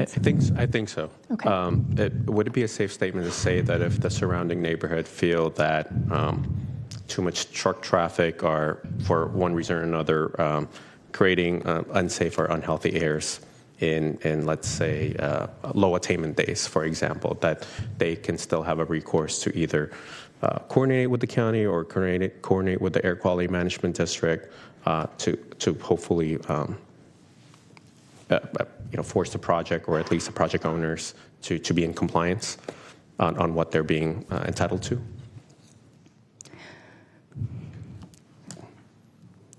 Would that be a... So you're... Sorry, if that's a... I apologize if that's a wrong question. I guess I'm just trying to get to a place where would there be a compliance mechanism if they were to fail what they're supposed to be meeting at, as well as far as air quality attainment? Sure, I'll try to answer the question. There are a couple of, actually several conditions of approval. Attachment 2, number 46, 47, 48, and 49 from the Metro Air Quality District, specifically related to trucks and certain air contaminants. And these are specifically put in place by the Air District, incorporated into this entitlement to help address some of those issues you're identifying. I do know that the Air District also has what's called a community air protection program. They have been doing this pilot in South Sacramento for a couple years now. What that entails is a number of monitors, air quality monitors throughout the community, taking kind of real time, as it were, air quality readings and trying to address some of the air quality concerns of that community. Having said that, if a project that has these types of conditions were found in violation, there are mechanisms for ongoing compliance enforcement. Understood. Thank you, Director Smith, and thank you. Sorry, I just want to follow up, just to make sure I understand. So the analysis and the studies that were done, those were done by the applicant, not the county? Yes, so typically we ask the applicant to provide these studies to us. They're done by outside consultants, and then the environmental analysts that worked on this project did review those for consistency with CEQA, or with in this. They do look at CEQA, but also the findings that were required to be made. Okay, that's good. Because when I was initially reading this, I was surprised that this is a currently vacant lot that could potentially bring, right, 83 trucks into this neighborhood. I was surprised that it was exempt from CEQA or any other review. I just also want to clarify that the project is looked at under existing conditions. So because the truck storage was being used prior, they have to look at it at that baseline. Okay.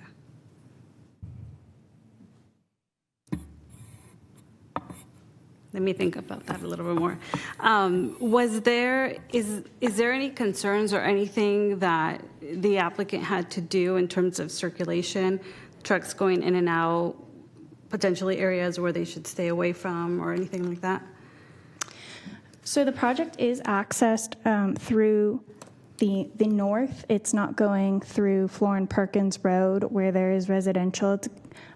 The adjacent property that is owned by the property owners is being used as truck repair, and this site will be used for storage for that truck repair.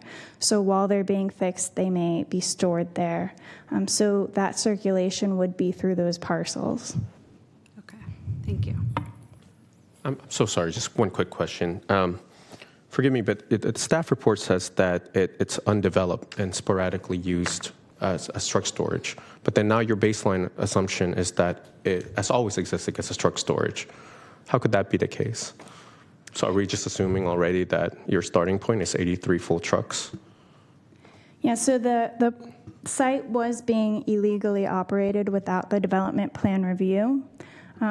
But because it was being used prior, that is the baseline that they do use. So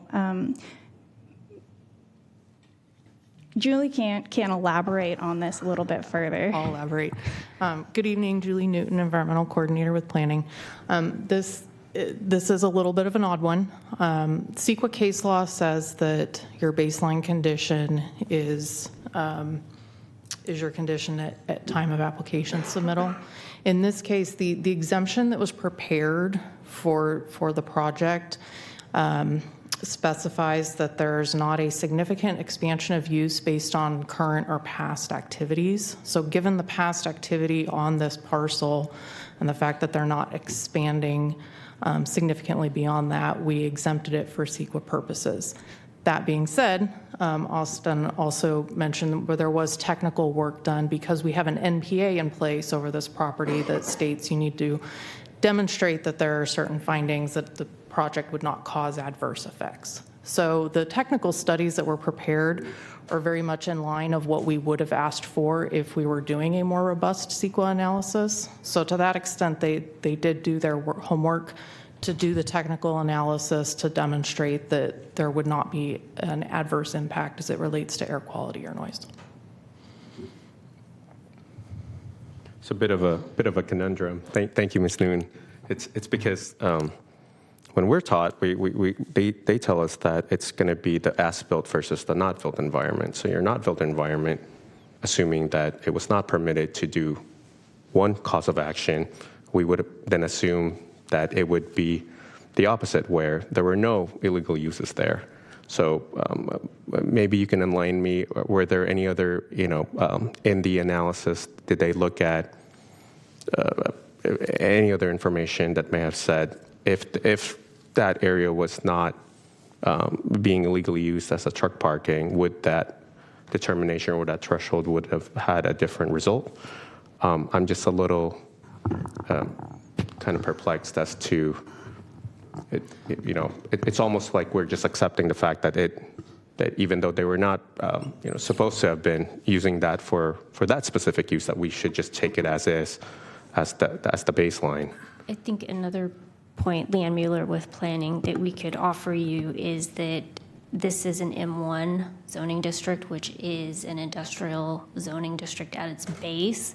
And as that base, the parking of the trucks is a permitted use. What triggered it coming, and so in theory that would be like a non-discretionary design review that would be handled where we would look at it and make sure it complies with all of our standards. One of the things is that in South Sacramento, we have a number of these NPAs, and these NPAs look at that interface between the existing kind of industrial and the residential, and then we add additional layers of review on top of that. So that's why you see that 75-foot setback, which would not normally be required adjacent to that residential. And that's why it has those findings that they have to make, which we then ask them to do additional technical studies to make those findings. So I think this is a little odd in that we do require the plan development review to the Planning Commission whenever you do any development of a parcel. So this is a little bit different circumstance, a little bit nuanced than what you maybe normally would see with a truck parking or truck repair in an industrial zone. Understood. Okay. And then if we were to look at the M1 holistically, would it be safe to assume that the Air Quality Management District was taking that into consideration? I don't know if it's like a sub-basin or just a specific area, but if I would assume that they would have already accounted for truck traffic already because it is an industrial area. Therefore, the assumption might be that they may or may not be adding into more because it's kind of already being used as such in that specific neighborhood. Yes. Okay. In general, that would be a logical assumption. Got it. Understood. Thank you. And then Director Smith, by any chance, or Leanne or any of the planning staff, do you know if those community air monitoring programs, do they exist in that neighborhood by any chance? Or I believe they are in South Sacramento. I just wasn't sure if it's at that directly at the Florin Perkins.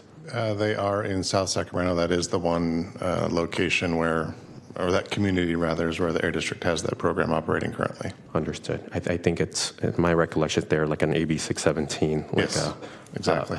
Okay, understood. Thank you. Thank you for that. Appreciate it. All right. Any other questions from the dais? Commissioner Devlin? Thank you. If you could just maybe speak to the limitations on idling at the site. Yeah, this is also included within the conditions provided by Sacramento Metropolitan Air Quality Management District and is part of the California Code of Regulations, but they do require a minimized idling time of 5 minutes or the truck should be shut off. Thank you. All right. Thank you very much. I presume the applicant is here? Yep. Would you like to provide some remarks? You're not obligated to, but we invite you if you'd like to.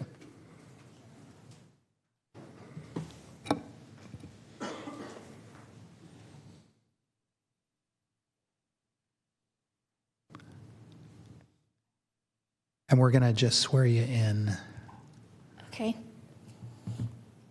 Please raise your right hand, and the appropriate response is, I do. Do you swear that the testimony you are about to give to this board is the truth, so help you God? Yes, I do. Thank you. Hi. Hi, I'm Boone. I'm with Ollie's Truck Repair and the Ollie's Storage. So Ollie's Truck Repair, what we are is pretty much we work with California Air Resource. So we are certified to work on at least the older trucks and also the newer trucks to make sure that they pass the clean air check. So that's, one thing, if you guys are concerned about the air quality, we have the machines to do the test. We actually make sure that if they don't pass, we have to fix it to make it pass. And as far as the idling, it does shut down after 5 minutes automatically. And it will harm the engine and also the filters if they idle for too long. Got it. Okay. Any questions from the dais for the applicant? All right. Thank you very much. Thank you for just one quick question. Thank you for being here and for the application. Do you, out of the 83 truck stalls, do you imagine it being at capacity at any given, like during the summer, or are they mostly kind of offloading load boards during, I don't know if you guys are primarily in intercontinental or interstate types of businesses, or like how busy would you foresee this parking lot to be used? I do see it being busy, but not too busy. It's just on how should I say, summertime, we will be busy. I mean, we were busy back in the day, but with COVID now, no. After COVID, it's kind of hard to say. But with COVID too, it's kind of like there's parts that has made it where the parts takes longer to deliver because it's always back order. So sometimes the truck will have to sit and idle, or like not idle, but like sit there until we get the parts. Awesome, thank you. And then I'm only asking because there's a church right across the street. I actually live somewhat close to the neighborhood, but do you foresee a lot of like traffic going in and out over the weekends or on Sundays when there might be congregation? No, we don't have traffic around that time, especially on that whole street on Wayan Avenue. Yeah. Most businesses are closed. During the weekend. And then we're closed too on the weekends. Okay. All right, thank you. No further questions. Chair. Any other questions for the applicant? No? All right, thank you very much. Thank you. And are there any individuals from the public that would like to provide comments? Clerk? We have no public comments. All right.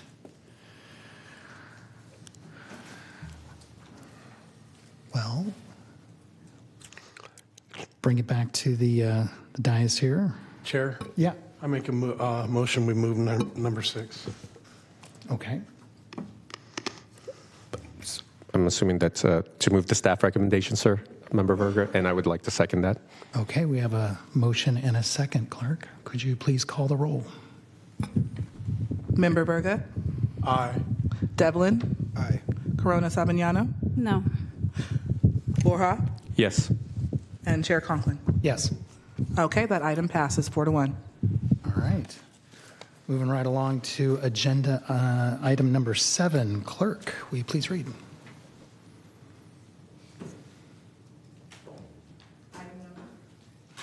Item number 7 is PLMP 2008-00240, General Plan Amendment, Community Plan Amendments, Rezone, West Jackson Highway Master Plan, Public Facilities Financing Plan, Urban Services Plan, Water Supply Master Plan Amendment, Water Supply Assessments, and Affordable Housing Strategies. And this is located 5913 acres in the Vineyard community, and this is a environmental impact report. Just for a moment, do we have microphone? I'm hearing a lot of back and forth or feedback. A little bit of an echo. I'm turning my mic off.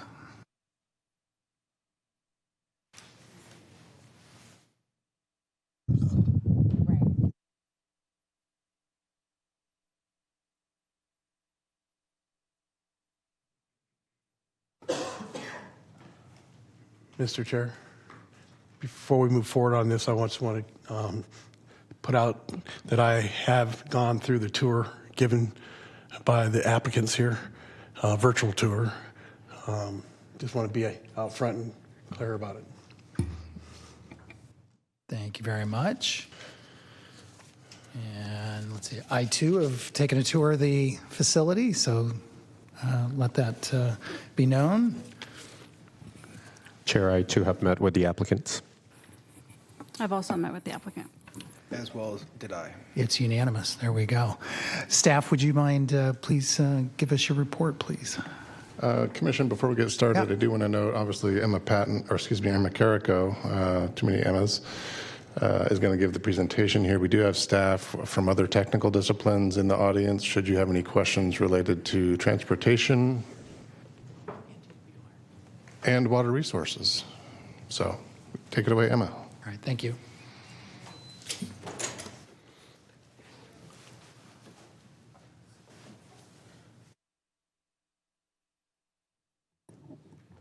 Test. There we go. All right. Good evening, Commissioners. I'm Emma Carrico, Associate Planner and Project Manager for the West Jackson Highway Master Plan Project. Some of you may be familiar with this project, having seen it in September of last year for the hearing to close the DEIR public comment period, but it has a long history, and we also have some newer commissioners who may not be familiar. So my presentation today will cover the project as a whole. The The plan area, shown here in blue, encompasses approximately 5,913 acres, generally bound by Jackson Highway, Kiefer Boulevard, and Gady Road to the north, Elder Creek Road and Florin Road to the south, the City of Sacramento to the west, and Excelsior Road to the east. The predominant existing use is surface mining, but the plan area also contains some agricultural, industrial, and rural residential uses. 2 perennial waterways, Elder Creek and Morrison Creek, travel through the plan area. The plan area is surrounded by several existing communities and other comprehensive planning efforts. To the northwest is the existing Rosemont community up here. To the northeast are the Mather Airport and Independence communities. Those are actually labeled there. And to the south are 2 actively developing master planned communities, the North Vineyard Station Specific Plan and the Florin Vineyard Community Plan, which are not shown. The West Jackson Highway Master Plan is west of the approved Jackson Township Specific Plan, Newbridge Specific Plan, and Mather South Community Master Plan. These 4 plans make up the Jackson Corridor Planning Area. In 2006, the board directed staff to study the expansion of the county's urban policy area, or UPA, in the Jackson Corridor as part of the county's general plan update. At the time, the Jackson Corridor was considered a key area to accommodate new growth. In 2011, the board adopted the 2030 General Plan, which included a new policy framework for acceptance and approval of private applications to expand the UPA. Following the General Plan update on April 17, 2012, the board initiated the master plan process for the West Jackson Highway Master Plan. Over the past decade, the applicants have coordinated with the county and partner agencies to prepare the master plan, land use plan, and technical studies needed to prepare an environmental impact report. On September 9th, 2024, the Planning Commission acknowledged the end of the public comment period for the draft EIR and directed staff to prepare the final EIR. Shortly after, in October 2024, the Vineyard and Cordova Community Planning Advisory Councils provided their recommendations as advisory bodies to the board. Today, we're here to receive the Planning Commission's recommendations before the project is scheduled for a final hearing with the board.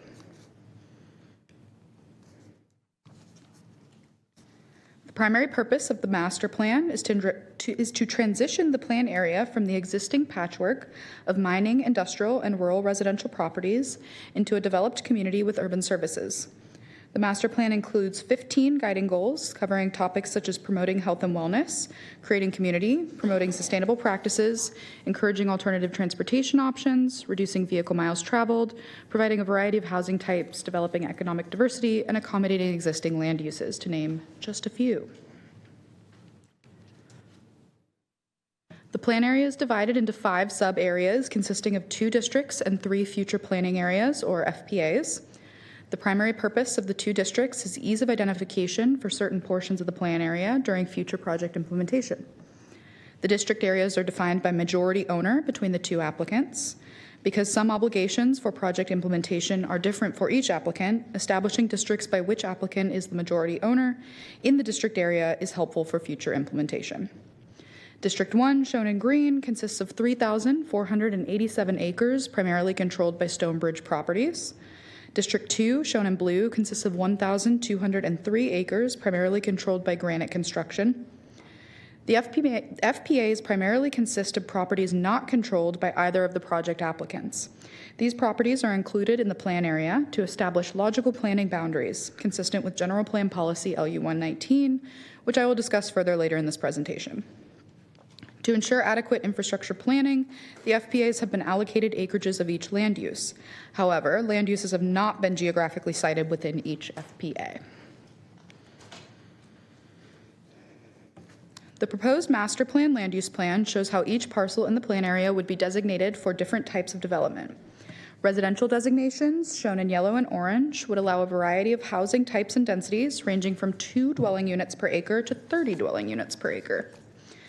Mixed use, shown in light red, would allow developments with integrated housing, commercial, and employment uses. Commercial, shown in dark red, is strategically sited near high-intensity uses, such as high-density residential, and along major roadways, public transit lines, and trails. Employment and industrial are shown in the 2 shades of purple. To serve the anticipated student population, 6 elementary schools, 1 middle school, and 1 high school, shown in blue, are proposed. Where possible, school sites are co-located with parks, which are shown in green. The land use plan includes 221.5 acres of active parkland in compliance with Quimby dedication requirements. The plan also includes open space, also shown in a slightly different shade of green. Open space would provide passive recreation opportunities and include trails and drainage infrastructure. Some portions of open space would allow urban farms pursuant to the county's urban agriculture ordinance. To summarize, at build-out, the land use plan would allow for 16,484 residential dwelling units, 11.5 million square feet of commercial and employment uses, 2 million square feet of industrial space, and 2,100 acres of parks and open space. To connect land uses throughout the plan area, the master plan proposes various forms of transportation infrastructure. This map shows how roads would be designated within the plan area as 6-lane thoroughfares, 4-lane arterials, or 2-lane collectors. These proposed sizes were determined by traffic studies that analyze circulation patterns, future trip volumes, and generation of vehicle miles traveled, among other things. Public transit routes would exist along South Watt Avenue, Jackson Highway, Bradshaw Road, Rock Creek Parkway, Kiefer Boulevard, and Excelsior Road. Not shown on this map are the many minor residential streets that will be distributed throughout the plan area. The size and design of each minor residential street will be determined with future subdivision map applications. The master plan also addresses forms of active transportation within the plan area, such as walking and biking. Bike facilities are provided as on-street bike lanes, as well as off-street trails designed exclusively for active transportation use. The master plan proposes 2 types of trails, 12-foot regional trails shown in green and 10-foot conventional trails shown in the reddish-brown color. Regional trails are sited and designed to provide connectivity to the broader region. Conventional trails are more localized and would focus on providing connectivity between land uses within the plan area. To establish the master plan, the applicants are requesting a series of entitlements. Specifically, the applicant requests a series of general plan amendments, community plan amendments to the Vineyard and Cordova community plans, a rezone, adoption of the master plan, a public facilities financing plan, an urban services plan, 2 affordable housing strategies, an amendment to the Zone 40 water supply master plan, and approval of 2 water supply assessments, 1 for each of 2 water providers in the plan area. I'll provide more details on each of these requests in the following slides.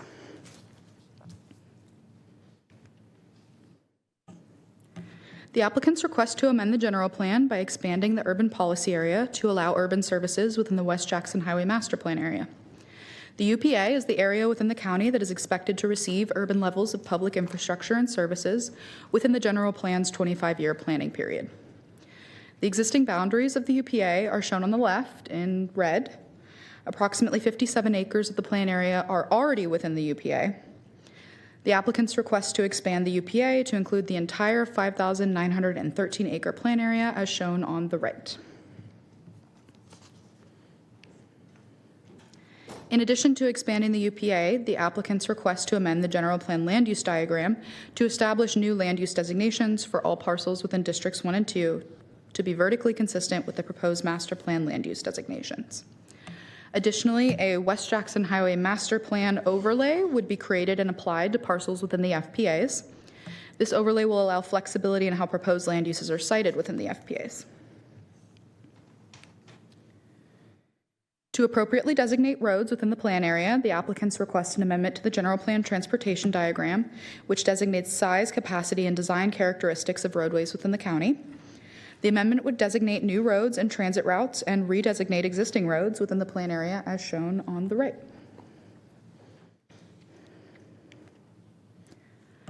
The county's active transportation plan, a policy of the general plan, aims to improve infrastructure throughout the county for pedestrian, bicycle, and wheeled mobility.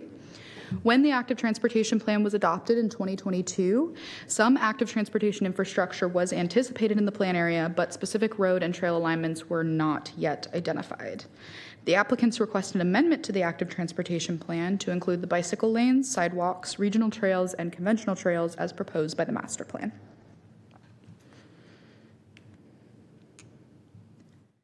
In addition to the amendments to the general plan, the applicant also requests amendments to 2 community plans.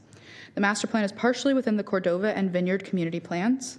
The northern portion of the plan area above the blue line shown here is within the Cordova community plan area. To create consistency with the proposed master plan, the applicants request to amend the community plan land use designations for all parcels within the community plan area to West Jackson Highway Master Plan. This new designation will clearly establish that parcels with this designation are subject to the master plan, thereby avoiding the need for subsequent community plan amendments and streamlining the entitlement process for future applicants.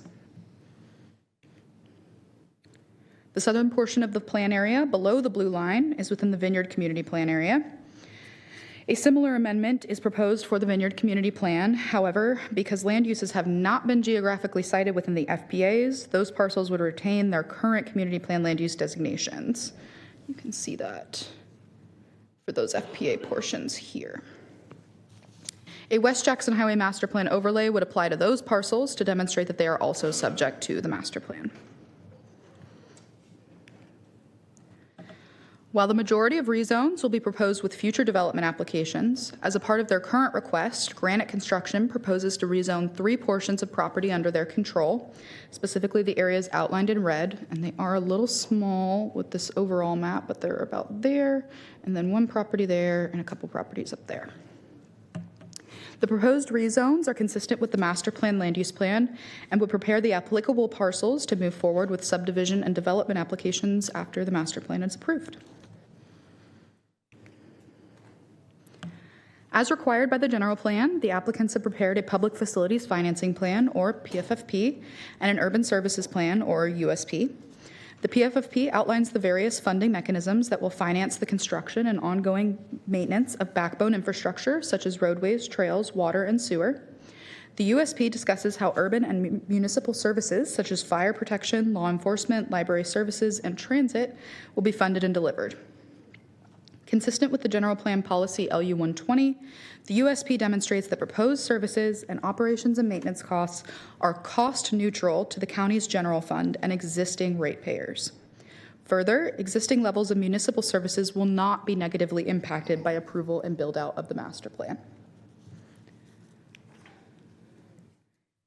The county's affordable housing ordinance allows developers to meet affordable housing obligations by paying an affordability fee on newly constructed market rate units, by entering an agreement with the county that provides fee credits for land dedication, or by directly constructing affordable housing units. In coordination with the Sacramento Housing and Redevelopment Agency, the applicants prepared 2 affordable housing strategies, one for Stonebridge properties and one for Granite Construction. The Granite strategy identifies payment of affordability fees as the sole mechanism of compliance for the properties they control within the plan area. The Stonebridge strategy proposes compliance through a combination of the allowed options. Up to 50% of Stonebridge's total obligation can be met through payment of fees. The remaining portion must be fulfilled through construction or land dedication for affordable units. Affordable housing obligations are determined at the time building permits are issued for each market rate unit. So the final obligations may differ depending on the fees and dedication requirements in place at the time building permits are issued.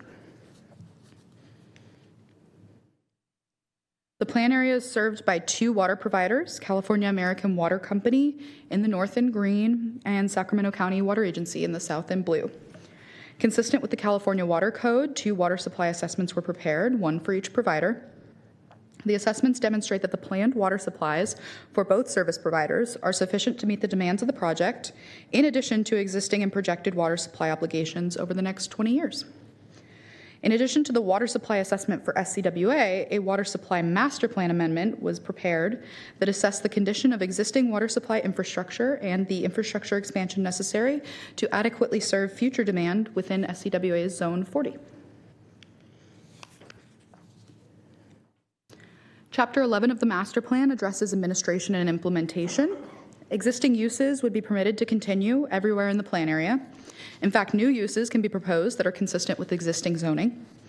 Implementation of the master plan would occur through subsequent applications for entitlements such as rezones, subdivisions, and design reviews. Subsequent entitlements would be required to demonstrate consistency with the master plan land use designations, policies, and supplemental design guidelines. The county will process subsequent applications consistent with the entitlement procedures, including reviewing for consistency with the master plan and other applicable policies and standards. Where possible, environmental review of subsequent projects would tier off of the master plan EIR, consistent with the CEQA guidelines. Prior to urban development within the FPAs, applicants would be required to submit a subsequent comprehensive planning document for the FPA where development is proposed. To assess the potential impacts of the proposed project, a draft environmental impact report, or DEIR, was prepared and released for public review on July 25th, 2024. On September 9th, 2024, the Planning Commission held a public hearing to accept public comments on the draft DEIR, closed the public comment period, and directed staff to prepare the final EIR. In total, 20 comments were received regarding the draft EIR, 18 of which were from other public agencies. The final EIR is currently being prepared and will be published prior to the board hearing. The draft EIR identified 12 categories for which impacts resulting from the project are anticipated to be less than significant or less than significant with mitigation. Preparation of a mitigation monitoring and reporting plan is currently underway. The draft DIR also identified 6 categories for which impacts are anticipated to be significant and unavoidable, including aesthetics, agricultural resources, air quality, cultural resources, noise, and transportation. Over the past decade, the county and applicants have conducted outreach through stakeholder meetings and public workshops, as well as standard mail notices, upkeep of the project webpage, and an email subscription list. In 2013, 4 joint workshops were held to introduce the project to the CPACs and community. In 2023 and 2024, the county conducted tribal consultation in compliance with state laws SB 18 and AB 52. After the draft DIR was published, informational meetings were held with the CPACs to discuss the project and receive public comments. After the draft DIR public comment period was closed, 2 additional hearings were held to answer any remaining questions and receive the CPAC's recommendations. The Vineyard CPAC met on October 10th, 2024, and was not able to make a recommendation due to a lack of quorum, but expressed support for the project. The Cordova CPAC met on October 17th, 2024, and recommended the board approve the project. Questions received during the meetings were primarily focused on the development timeline and proposed roadway and infrastructure improvements.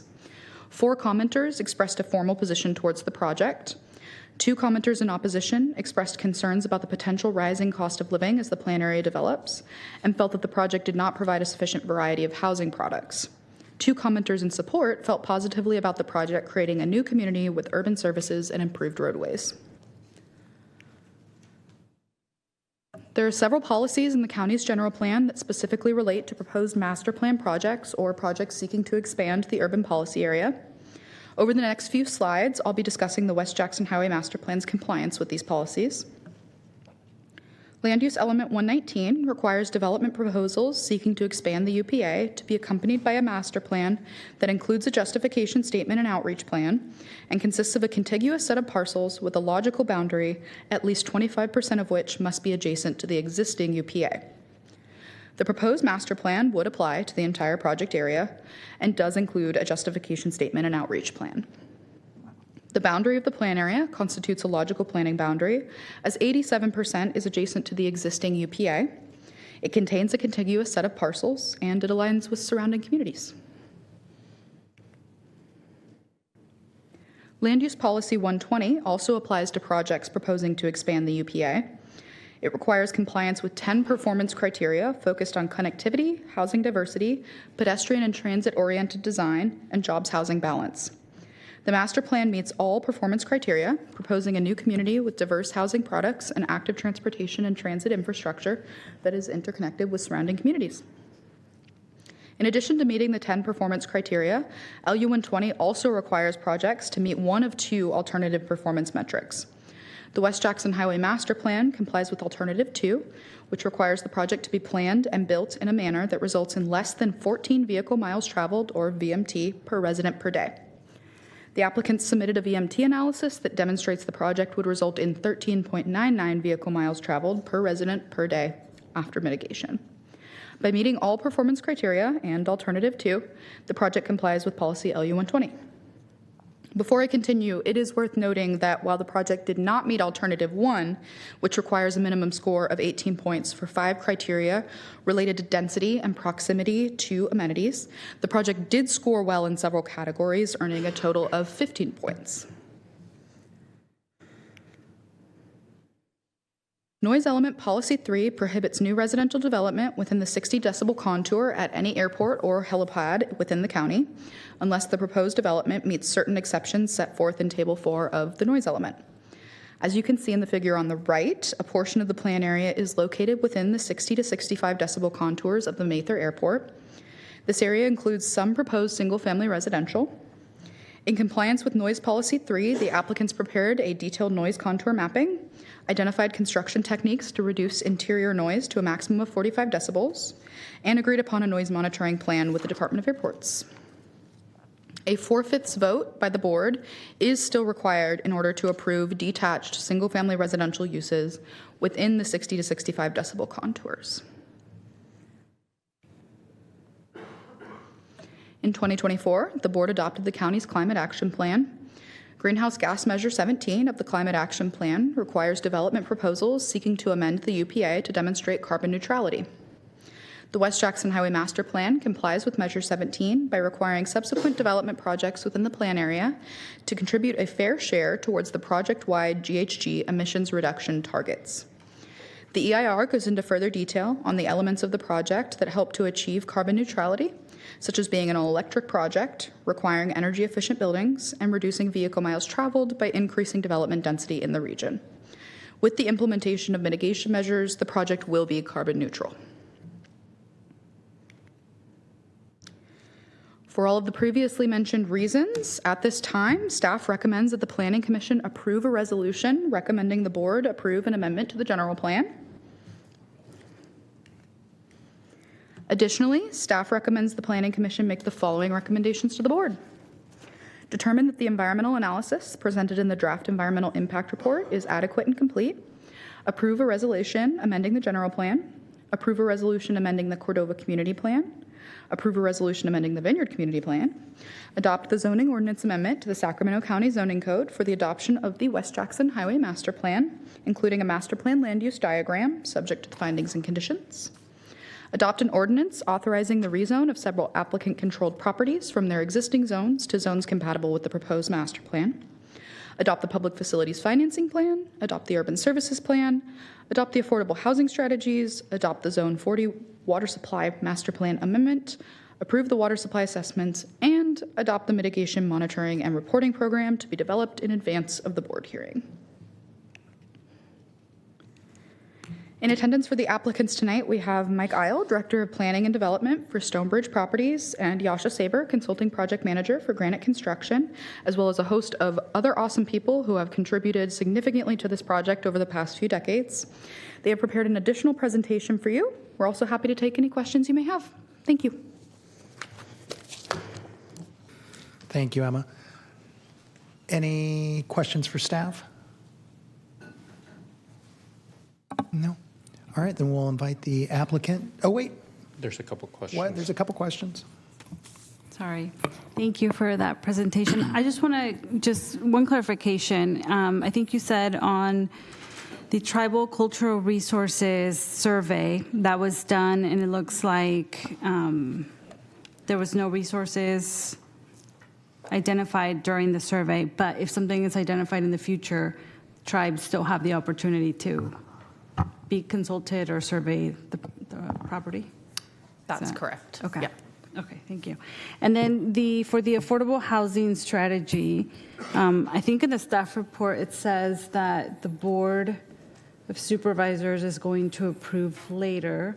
I'm assuming that's the next step after this. Correct. The board is the final hearing authority. Okay. So if the final, but then you also said that the fees may differ based on when the building permits are. If it substantially differs, does it come back or does it? No. Okay.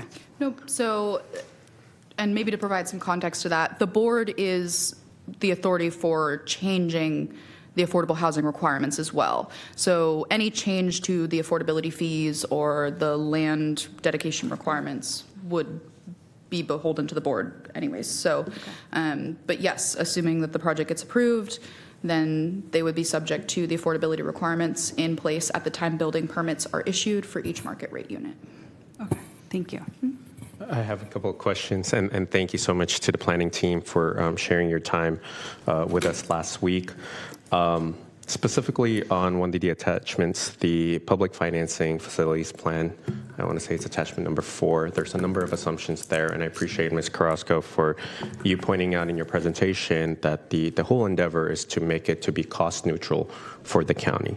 However, the financing plan has 4 or 5 action items, some of which are dependent on actions by the applicant, some of which, actually a majority of which is going to be considered under an EIFD, so an Enhanced Infrastructure Financing Plan. I assume that new homeowners or folks that are going to be moving into the new development would more than likely pay into like a Melrose or a special tax levy.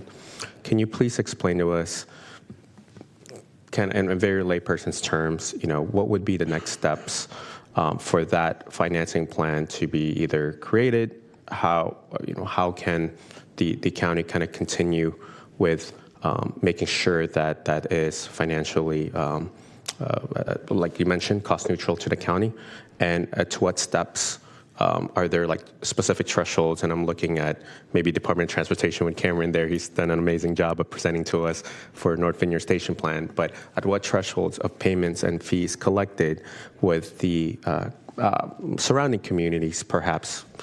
Kind of see where projects may begin to happen, and then I have another follow-up question on that. So let me take a pause there. Sorry for the loaded question. I'll start, Commissioner Borja. The public facilities financing plan that's in this package is a draft. The applicant team are working on it collectively to make a few tweaks to it before we move forward to the board. That's all in progress. I will say the county has taken a pretty hard look at our public facilities financing plan process. And this project is one of the first to actually implement a new approach that our special districts team is forming up, which is a 2-tiered approach. The first is a planning level PFFP, which is what this is. The next step is a implementation level PFFP, a lot more detail on the cost estimates, the timing of formation of those CFDs and other things like that. That would happen prior to the first large lot or small lot map, depending on the circumstances, which may be a lengthy period of time, or maybe a short period of time. We don't know that yet. That's when all those districts would be formed following the implementation level detail of the financing plan. Understood. So that would be the next step. And then just a follow-up question there. There are some assumptions that are being asked by both the sewer district, the school district. Actually, there's a number of other districts that are saying if you were to reach a specific growth, this is how much the project proponents will eventually be paying in. Do you envision that to be, like you mentioned, kind of a tier-by-tier process as more maps are being developed and approved for entitlement, as more projects are getting built? That's kind of how things materialize? Or do we just make an assumption and then, I don't know, give an example? Elk Grove Unified School District, for example, a couple elementary schools there, very impacted. They're at 77% of capacity in their last long-term planning. There's a lot of homes. Community members are asking, where are you going to put all those students to schools? How does this kind of interact, and what might be the next steps for community members to kind of follow through and as they engage, as those communities are evolving? So a couple things in my response to that. The financing plan shows what we know today. It may evolve as it gets into the implementation stage based on the world around this project, as well as the circumstances within the project. So it contains currently the known cost estimates, the known number of dwelling units, the known set of policies that we're dealing with respect to the project. As the applicant team and the county work together on the implementation document at whatever point in the future, those costs will need to be revisited. Well, obviously, everybody is interested in making sure that these projects are cost neutral, but also viable. And maybe is Mike? Cool. The applicant's consultant, Mike Whipple, might be able to speak more in the details to get to your question. Okay, thank you. Appreciate it. That's it for now. Okay. Thank you. Any other questions? All right. We'd like to invite the applicant. Are there multiple speakers from the applicant part? No? Okay. Let's get you sworn in. Yep. Actually, you know what? Let's, just in case, Josh, if you answer any questions. All right. Please raise your right hand, and the appropriate response is, I do. Do you swear that the testimony you are about to give to this board is the truth, so help you God? I do. Thank you. Thank you. Thanks. Well, good afternoon, good evening now. Chair Conklin, members of the commission. I'm Mike Isle from Tykert and Stonebridge Properties, and really appreciate the opportunity to be here tonight. I want to start off by thanking staff. This project has been around for quite some time. You've heard some from Emma. You'll hear a little bit from me tonight, really focusing on the genesis of the project, why we're doing it, and a little bit of the history that's gone into what you're seeing here tonight. But it's been a long road for everybody, and ultimately we think the project and the county's benefited from this process, and just want to extend our thanks to everybody who's worked on this. I also want to note that I'm joined here by our applicant team. So we have members of Granite, who's our co-applicant on the project. We have our consulting team. So if there are questions that I can't answer as we get into this, happy to have anybody else come up here. So with that, I think my intent here, Emma covered quite a bit of ground. So I'm going to really try to keep this somewhat concise and again, talk about really the genesis of the project, why we're doing it, and some of the cool stuff that comes with it. So we'll start off here. Stonebridge Properties, which is one of Tykert's family of companies, we were organized originally to repurpose former mining sites. So what do you do with these properties after they've been mined, they've been disturbed as an industrial property? Do you fence them off? Do you walk away from them? Or do you find a way to reinvigorate them, integrate them back into the communities? And that's really starting back in, well, we've been doing it for a long time, but the company was reorganized around 2003, 2004 to really start focusing on these activities. And this exhibit here just gives a little bit, oops, I don't want to do that. How do we get back to our big slide? There we go. So as you look at this exhibit here, this is what's now become the Rosemont High School. So you have Kiefer Boulevard here, you have looking south towards Bradshaw Road here, and you have Mayhew Road just on the edge here. And this was actually a mine site. This is something Tykert mined from the 80s into the mid 90s. And ultimately, we were done with it. It was sitting there, it was vacant, no real operational need at that point. And you know, as we were looking at what happens next with that property, the Rosemont community had been promised a high school site for over 20 years at that time by Sac City Unified School District. And so we ended up generating some concepts and ideas for an overall repurposing of this project site to include a new high school site, which you can see again right along through here, as well as 105 units of residential, which is right here, right off Mayhew Road, and then ultimately commercial at that south, or I guess it's the southwest corner there of Kiefer and Bradshaw, where there's that Arco and Starbucks facility there for Rosemont. And that was really the start of, you know, our refocusing, our repurposing of some of these properties. There was a tremendous need and desire in the Rosemont community from all the outreach we had done with that project. People loved the location. They loved being close to the job centers. They loved being close to downtown and Rancho. They just wanted something new. They wanted services. They wanted amenities. And so that was really our first foray, official foray into doing that activity. And I'll just make note, that little triangle on the exhibit, mining, reclamation, reuse, that's really what our focus here is. This is what we're doing with this project as we talk about the West Jackson Highway Master Plan. It's been mined. Large parts of these tracts of property have been reclaimed from those mining activities, and now we're reusing and repurposing these sites. So I'm going to transition into another example, another local example of a project we've done. This is actually up in the city of Folsom. And this site, you can see Levy Road runs right along our north flank for anybody who's familiar with Folsom. And this was an old ready-mix site. We used this site for a number of years operationally. We started this back shortly before COVID. I guess it was 2017, 2018. The site was highly disturbed. There was a lot of excess concrete materials. There was an old plant site here, an old batch plant. There was old ponds, highly disturbed, a lot of uneven topography, and it was fenced off. There was an existing neighborhood to the east.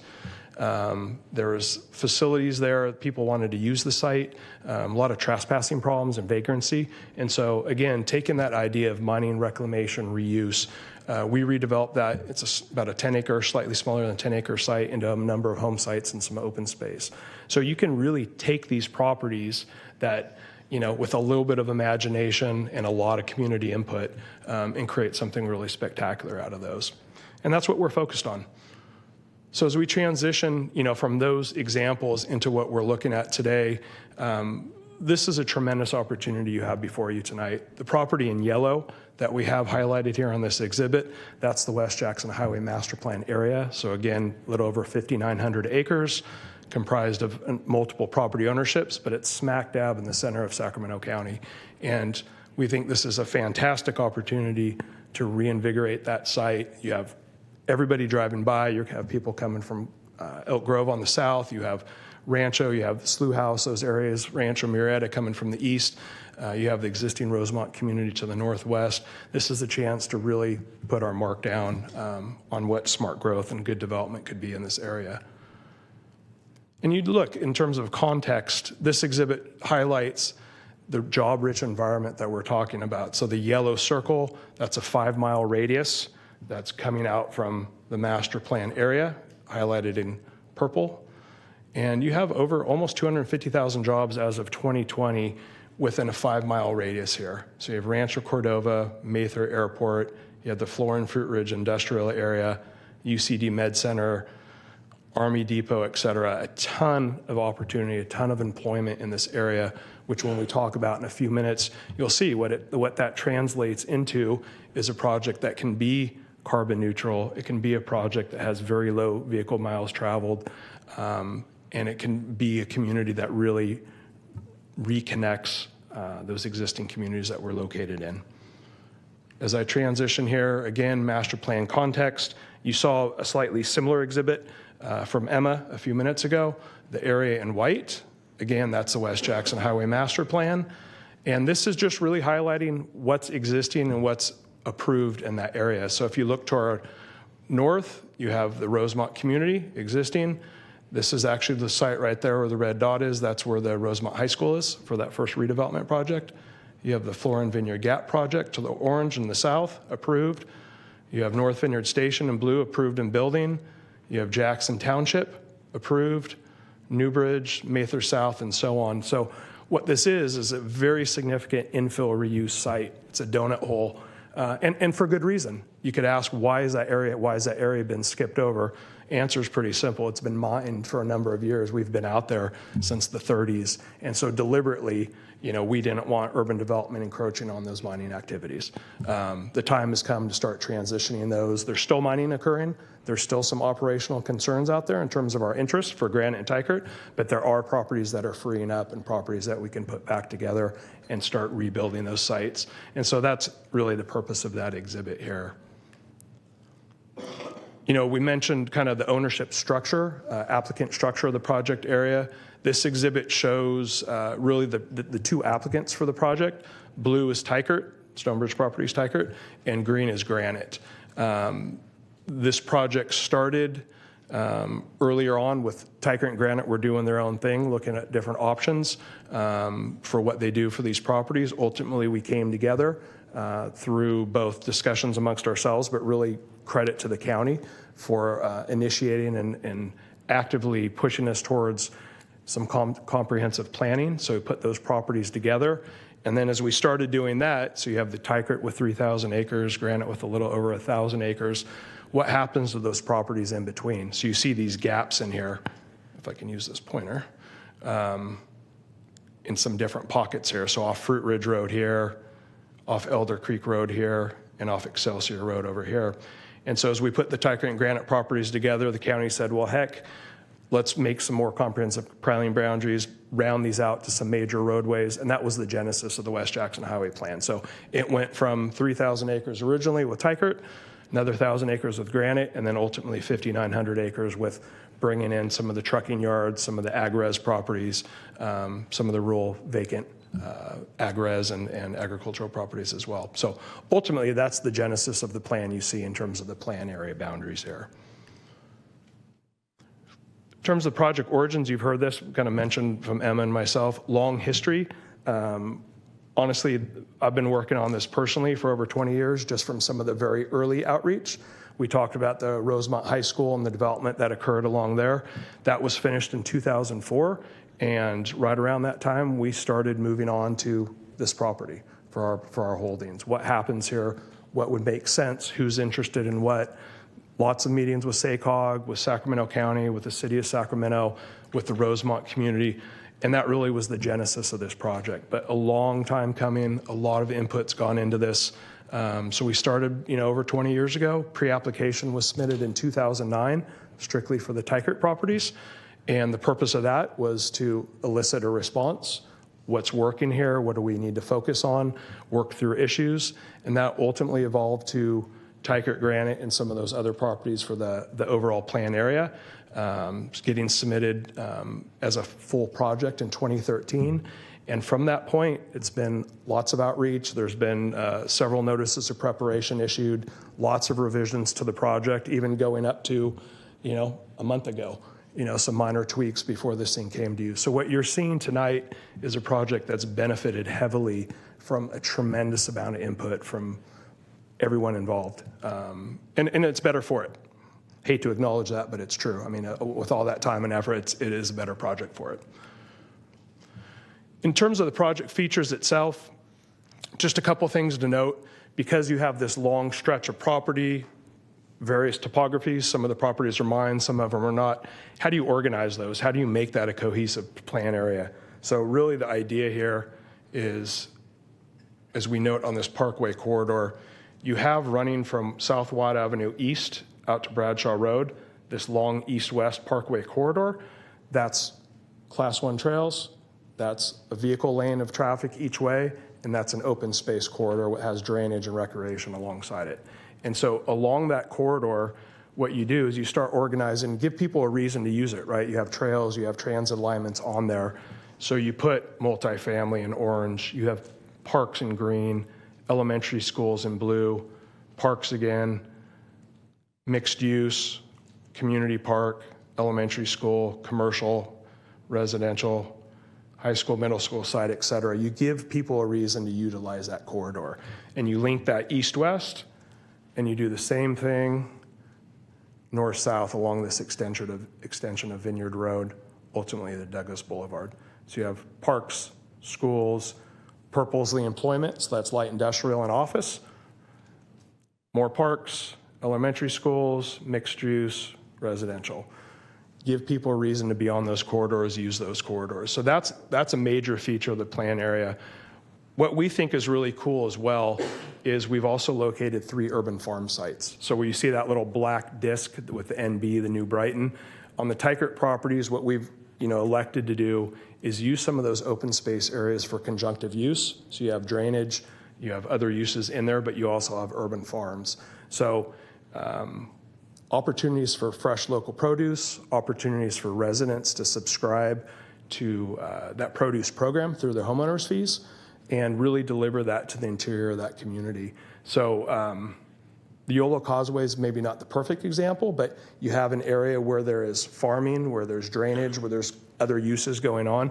That's the same idea in some respects for these things. But this is interior to the project. This is an opportunity in those areas that are not encumbered by the drainage to provide those services and that access. Can I interrupt you for just a second? Yeah, please. You're touching on drainage, flood control. I was wondering if you could just kind of walk us through some of the challenging constraints of those kind of larger issues with the project. Absolutely. It's a great question.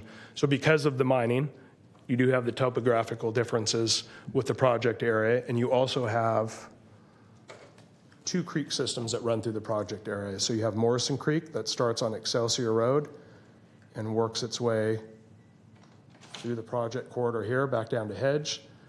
And then you have Elder Creek, which is a smaller portion, but it runs from that southwest corner of Excelsior and Jackson back through the project area here.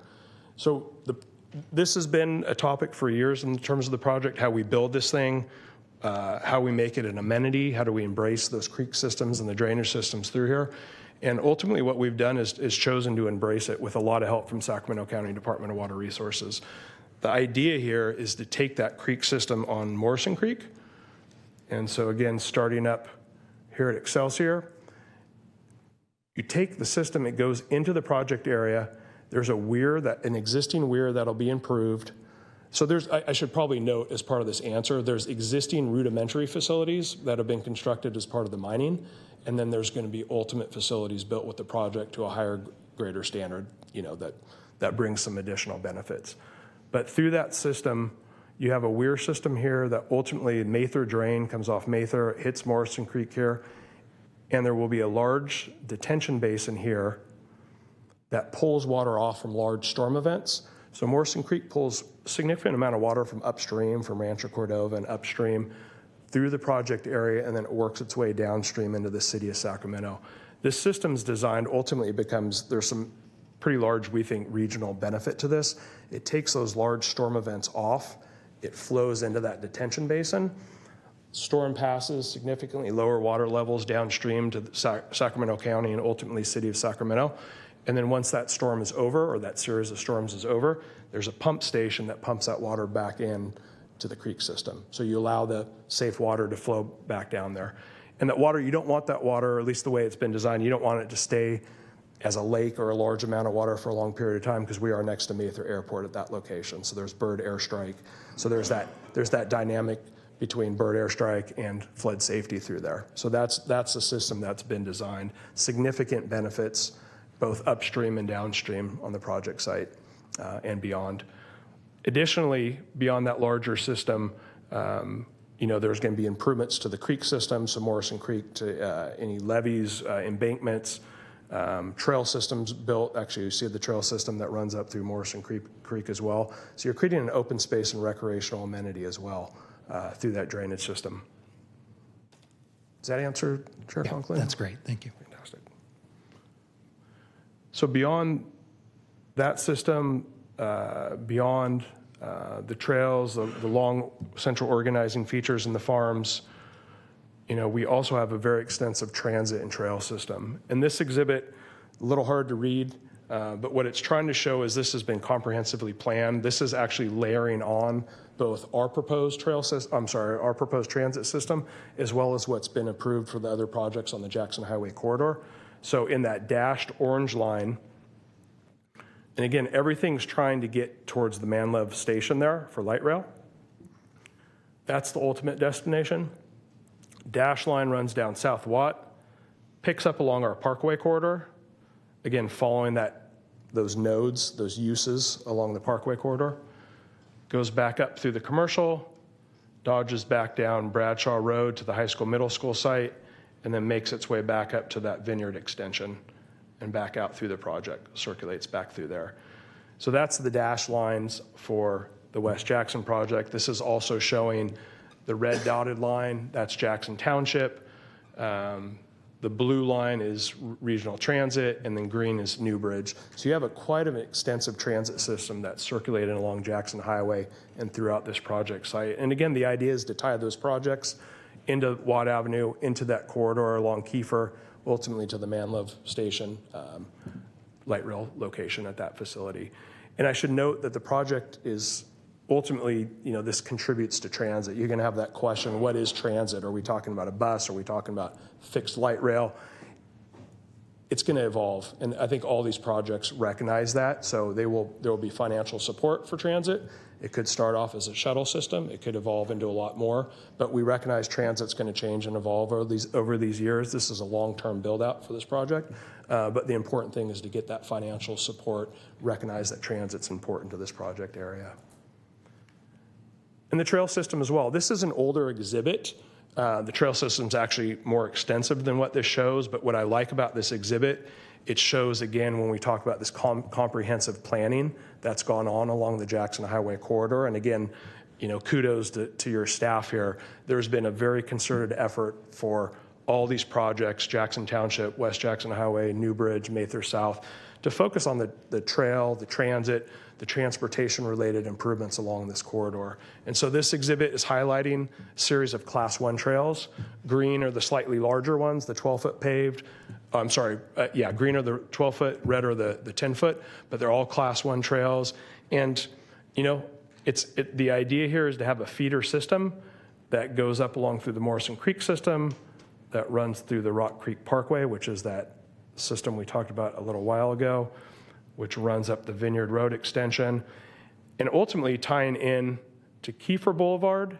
What this one does not show is there's been an extension that was added on Mayhew as well. But getting back, connecting to Kiefer and getting back to the Mayhew community, or I'm sorry, the Rosemont community, and to all the projects to the east. And what we think is really cool about this, so if you go back, you see this really extensive trail system within the project sites.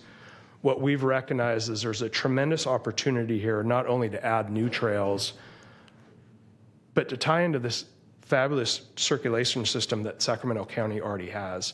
So what this exhibit is trying to show is everything in blue. This is an existing trail system. So you have obviously the American River Parkway. This runs down South Watt, right up to the light rail station, or very close right there. You also have this going through Independence and Mather, just north. Couple spots that are broken up and not built, and then you pick back up on the Folsom South Canal and get yourself right back up to the Parkway here. So the discussions we've been having internally is how do you link up to that? How do you take advantage and create this massive loop system that ties in not only to Rosemont, not only to our project, but works our way to the projects to the east and gets to that system. So ultimately what this is showing is taking advantage of the trails we're going to build on our project site through Kiefer. We are working right now both with your staff and with Doris Matsui's office and SACOG to explore ideas for funding and study of additional trail corridors along Kiefer through the Rosemont community to ultimately get that system built. So a lot of excitement generated internally on that, and that's really kind of the big picture vision. So going from very cool internal trail systems, which are fantastic, but making it kind of next level in terms of connecting back to the Parkway. So some really neat features that have been worked on with this project. Again, benefiting from a tremendous amount of input, tremendous amount of energy from people outside of the applicant team. So what is this? So what are we doing? What does this project ultimately provide? Project provides over 16,000 units of housing, including affordable housing. This is a whole range of land uses, a whole range of densities, employment and commercial opportunities, over 29,000 jobs centrally located in the project site itself. That's in addition to those 200,000+ that are located within the 5-mile radius.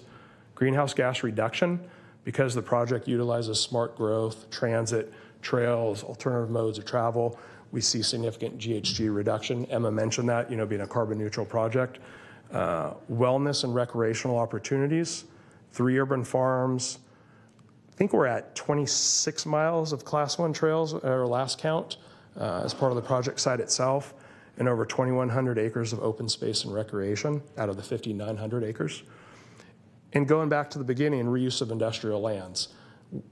We're excited about that. We think it's a great model for others. There are significant opportunities in not only the Sacramento region, but way beyond in terms of former industrial sites, former hospitals, sites that have been reused and that can really seek some repurposing. So we think this is a model, large-scale model for doing that. And why does it matter? Ultimately, why does anybody care about this? Well, we all know there's a housing crisis in California. For those of us who have kids that are trying to find their way, they're getting done with school, they're finding their first jobs. What are we going to do about this? So this project provides not only new housing, but significant new housing to help Sacramento County satisfy future demand. And we think it's a fantastic location for it. And there's a climate crisis.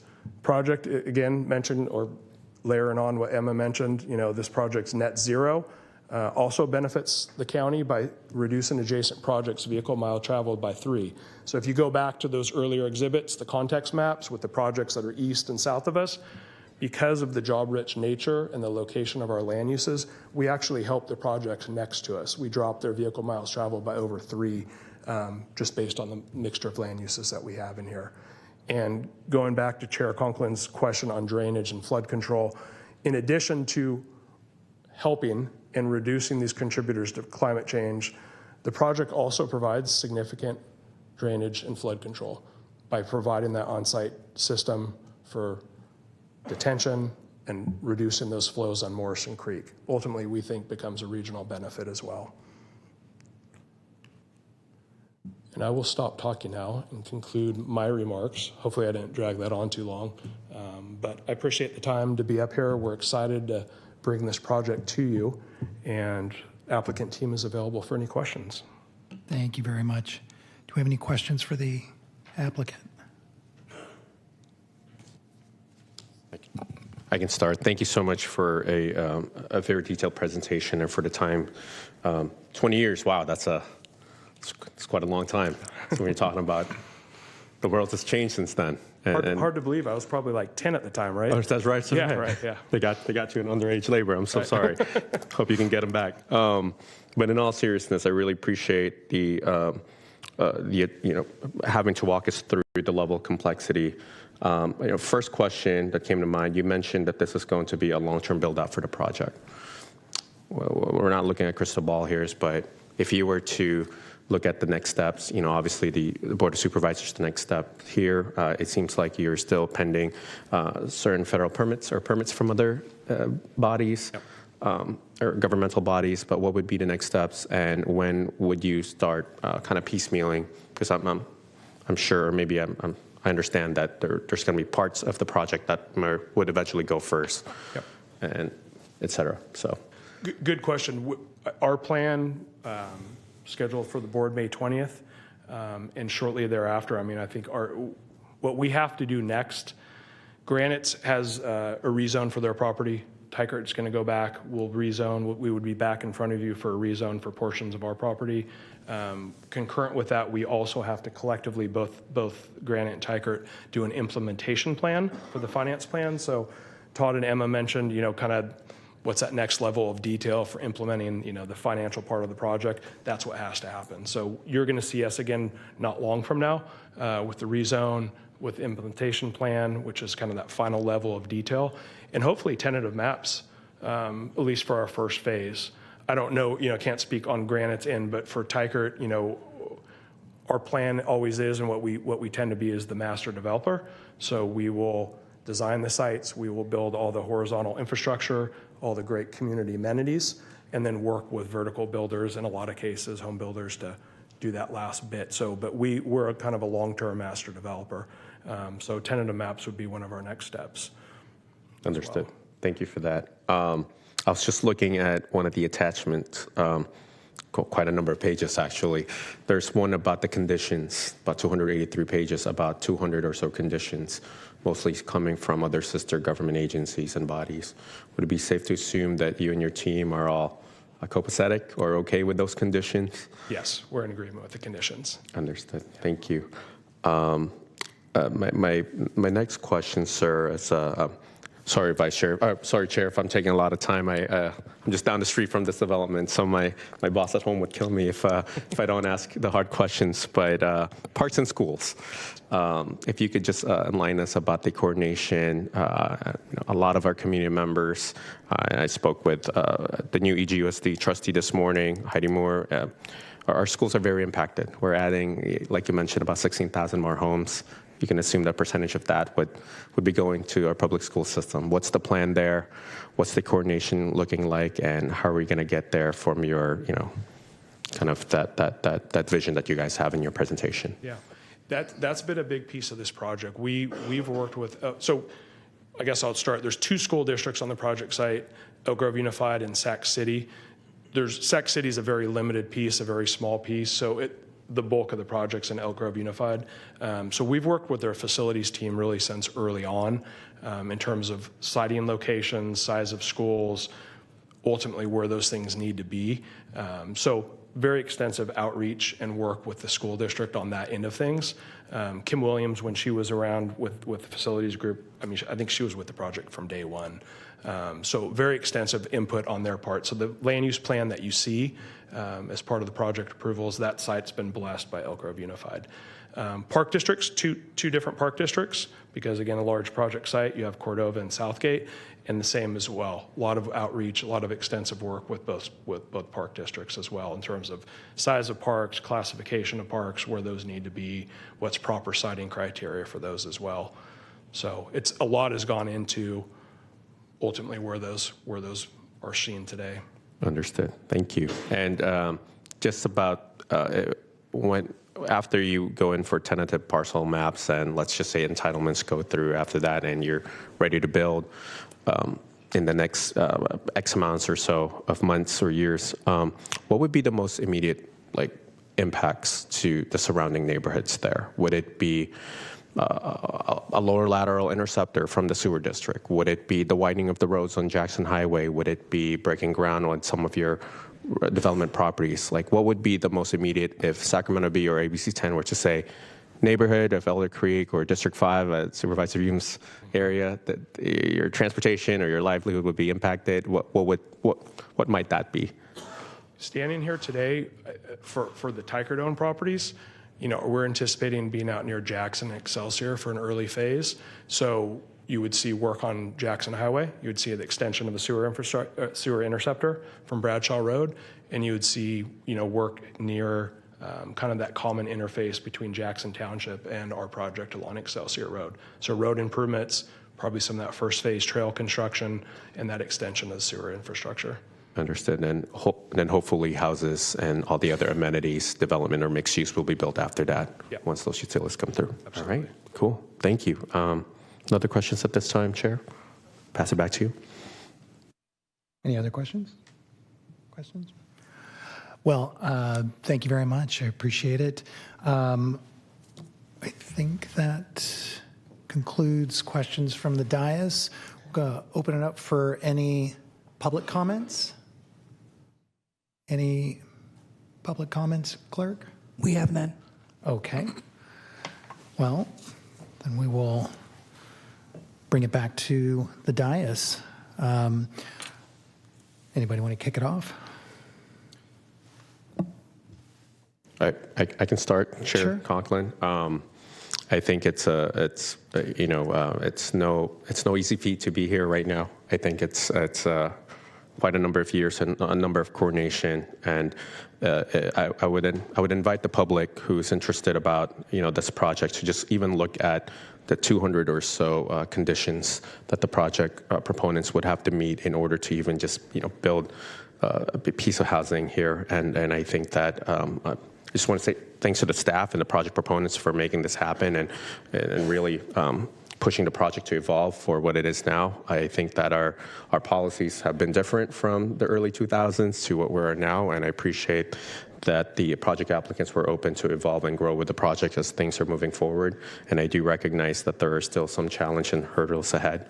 But to that extent, I welcome the opportunity to keep coordinating with both project applicants and the community members, because we talk about master planning, we talk about new maps, but at the end of the day, folks tend to gravitate towards what's going to be impacting their day-to-day lives. How much is my traffic?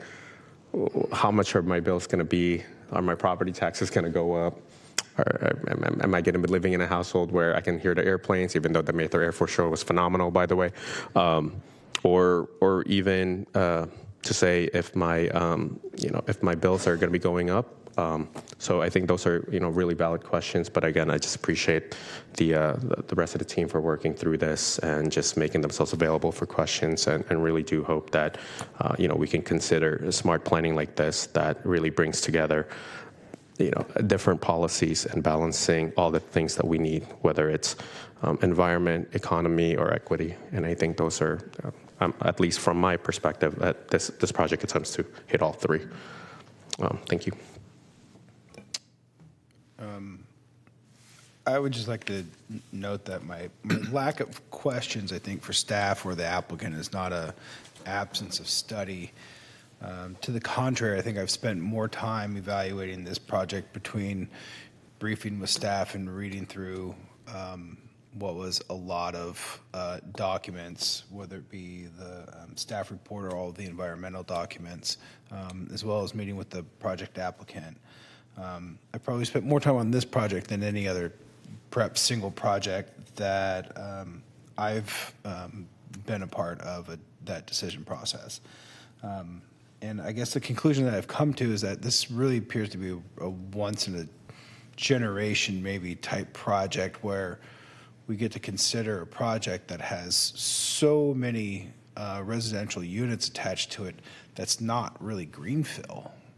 I mean, this is really a massive reuse.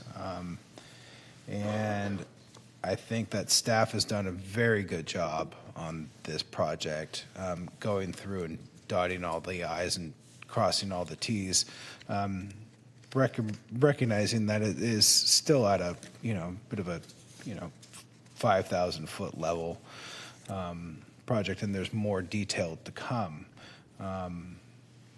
But I thought the project as a whole is very well thought out, and I'll be supporting it tonight.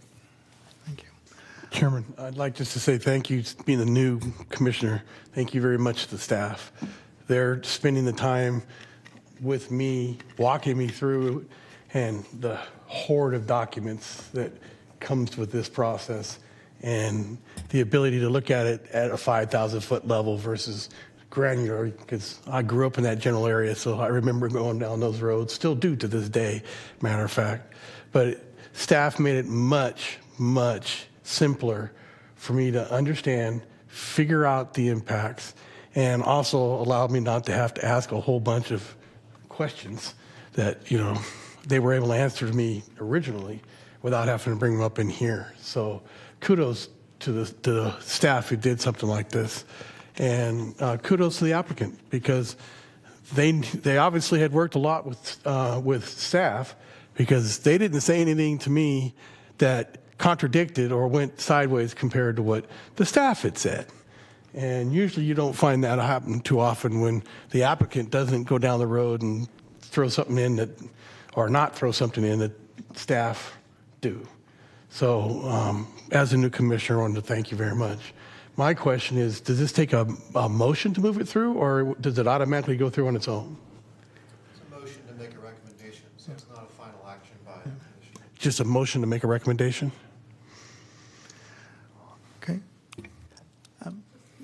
Sorry, just real quick. I think I also want to say thank you to staff and to the applicant. I could be wrong, but it seemed to me like there was a lot of work and effort put in to engage other agencies and entities, school districts, and the public, and maybe that's evidence why no one is here tonight on such a big project. So hopefully that sets an example for other developers in the county that are looking at projects this size or just smaller, just in general. Thank you. Yeah, I will, I think, echo much of what my colleague to my left indicated earlier. I probably spent more time culling through this project than any other project that's come before this body. I want to thank the exemplary job of staff. I know their comments resonated well earlier, just the appreciation of working collaboratively with the applicant. 20 years, you can tell is a very thoughtful approach, a lot of work in developing the Jackson corridor, from the amount of housing units, over a third, towards density, the hydrology, the drainage, noise abatement. It's compliant with the climate action plan, better than net zero GHG, the economic development, the jobs creation, a tremendous amount of economic opportunity that this project represents. And I just want to applaud the applicant and of all their hard work. I believe I heard a motion from Commissioner Devlin, but maybe I misheard. Well, I would happy to make a motion to approve the project. Okay. Second. We have a motion and a second. Clerk, will you please call the roll? Aye. Devlin. Aye. Corona Sabignano. Aye. Borja. Yes. Chair Conklin. Yes. That item passes with those votes. Thank you. All right, we are on to the planning director's report. I'll keep it brief tonight. Thank you all for sticking with us for a little over 3 hours. It's really nice to have a full commission again. I very much look forward to keeping all 5 of you for a little bit. We do have a shorter agenda next time with the one item that's going to be continued, or that was continued to the 14th. We'll have 4 items on April 14th. So that's all I've got tonight. Is everybody going to be here? Getting the head count? Sorry, April. Yeah. Yep. Sorry, this question. Yes. Yep, Be here. yeah. All right. Excellent. All right. Outstanding. Any miscellaneous scheduling items? I do want to thank staff for arranging the attendance of the Academy. That was greatly appreciated. I enjoyed spending time with my colleagues and attending and learning a lot. So I appreciate the facilitation of that and look forward to many other opportunities. I know we had come up with a lot of ideas, and those ideas have already been passed through to Director Smith and others for consideration and implementation. So really appreciate that. I guess we'll move over to any remaining. I do have one quick question, and thank you, Director Smith. This is a significant lift with the master plan. There's a number of other master plans kind of pending. Might it be too soon to kind of pick your brain as to when this dais or the Planning Commission might be anticipating other master plans that might be coming to the calendar? The next one coming will be probably the second hearing in June, although that's tentative at this point. We're working through, that's the Upper West Side project, by the way. We will be compiling all the conditions, working on the staff report. That's already in progress. Working on the final EIR. All of those things are happening right now in order to make that time frame. So we will be reaching out to you, just like we did with this project, to schedule some individual briefings so you can ask us all sorts of questions, and hopefully we can come up with answers. Thank you, sir. Just real quick, first on scheduling, I won't be here April 28th. So just want to make a note of that. And actually, can I ask, are we still allowed or not allowed to participate remotely? We still are. Okay. Okay. You have a limit. Mm-hmm. You have a limit on the number of times, there's the emergency participation option, but you only get to use that, I think, a couple of times a year. But the general answer is yes. Okay. Thank you. Okay. And then public comment. Any members of the public wish to provide any comments? No? All right. Then it looks like we're going to adjourn at 8:51 tonight.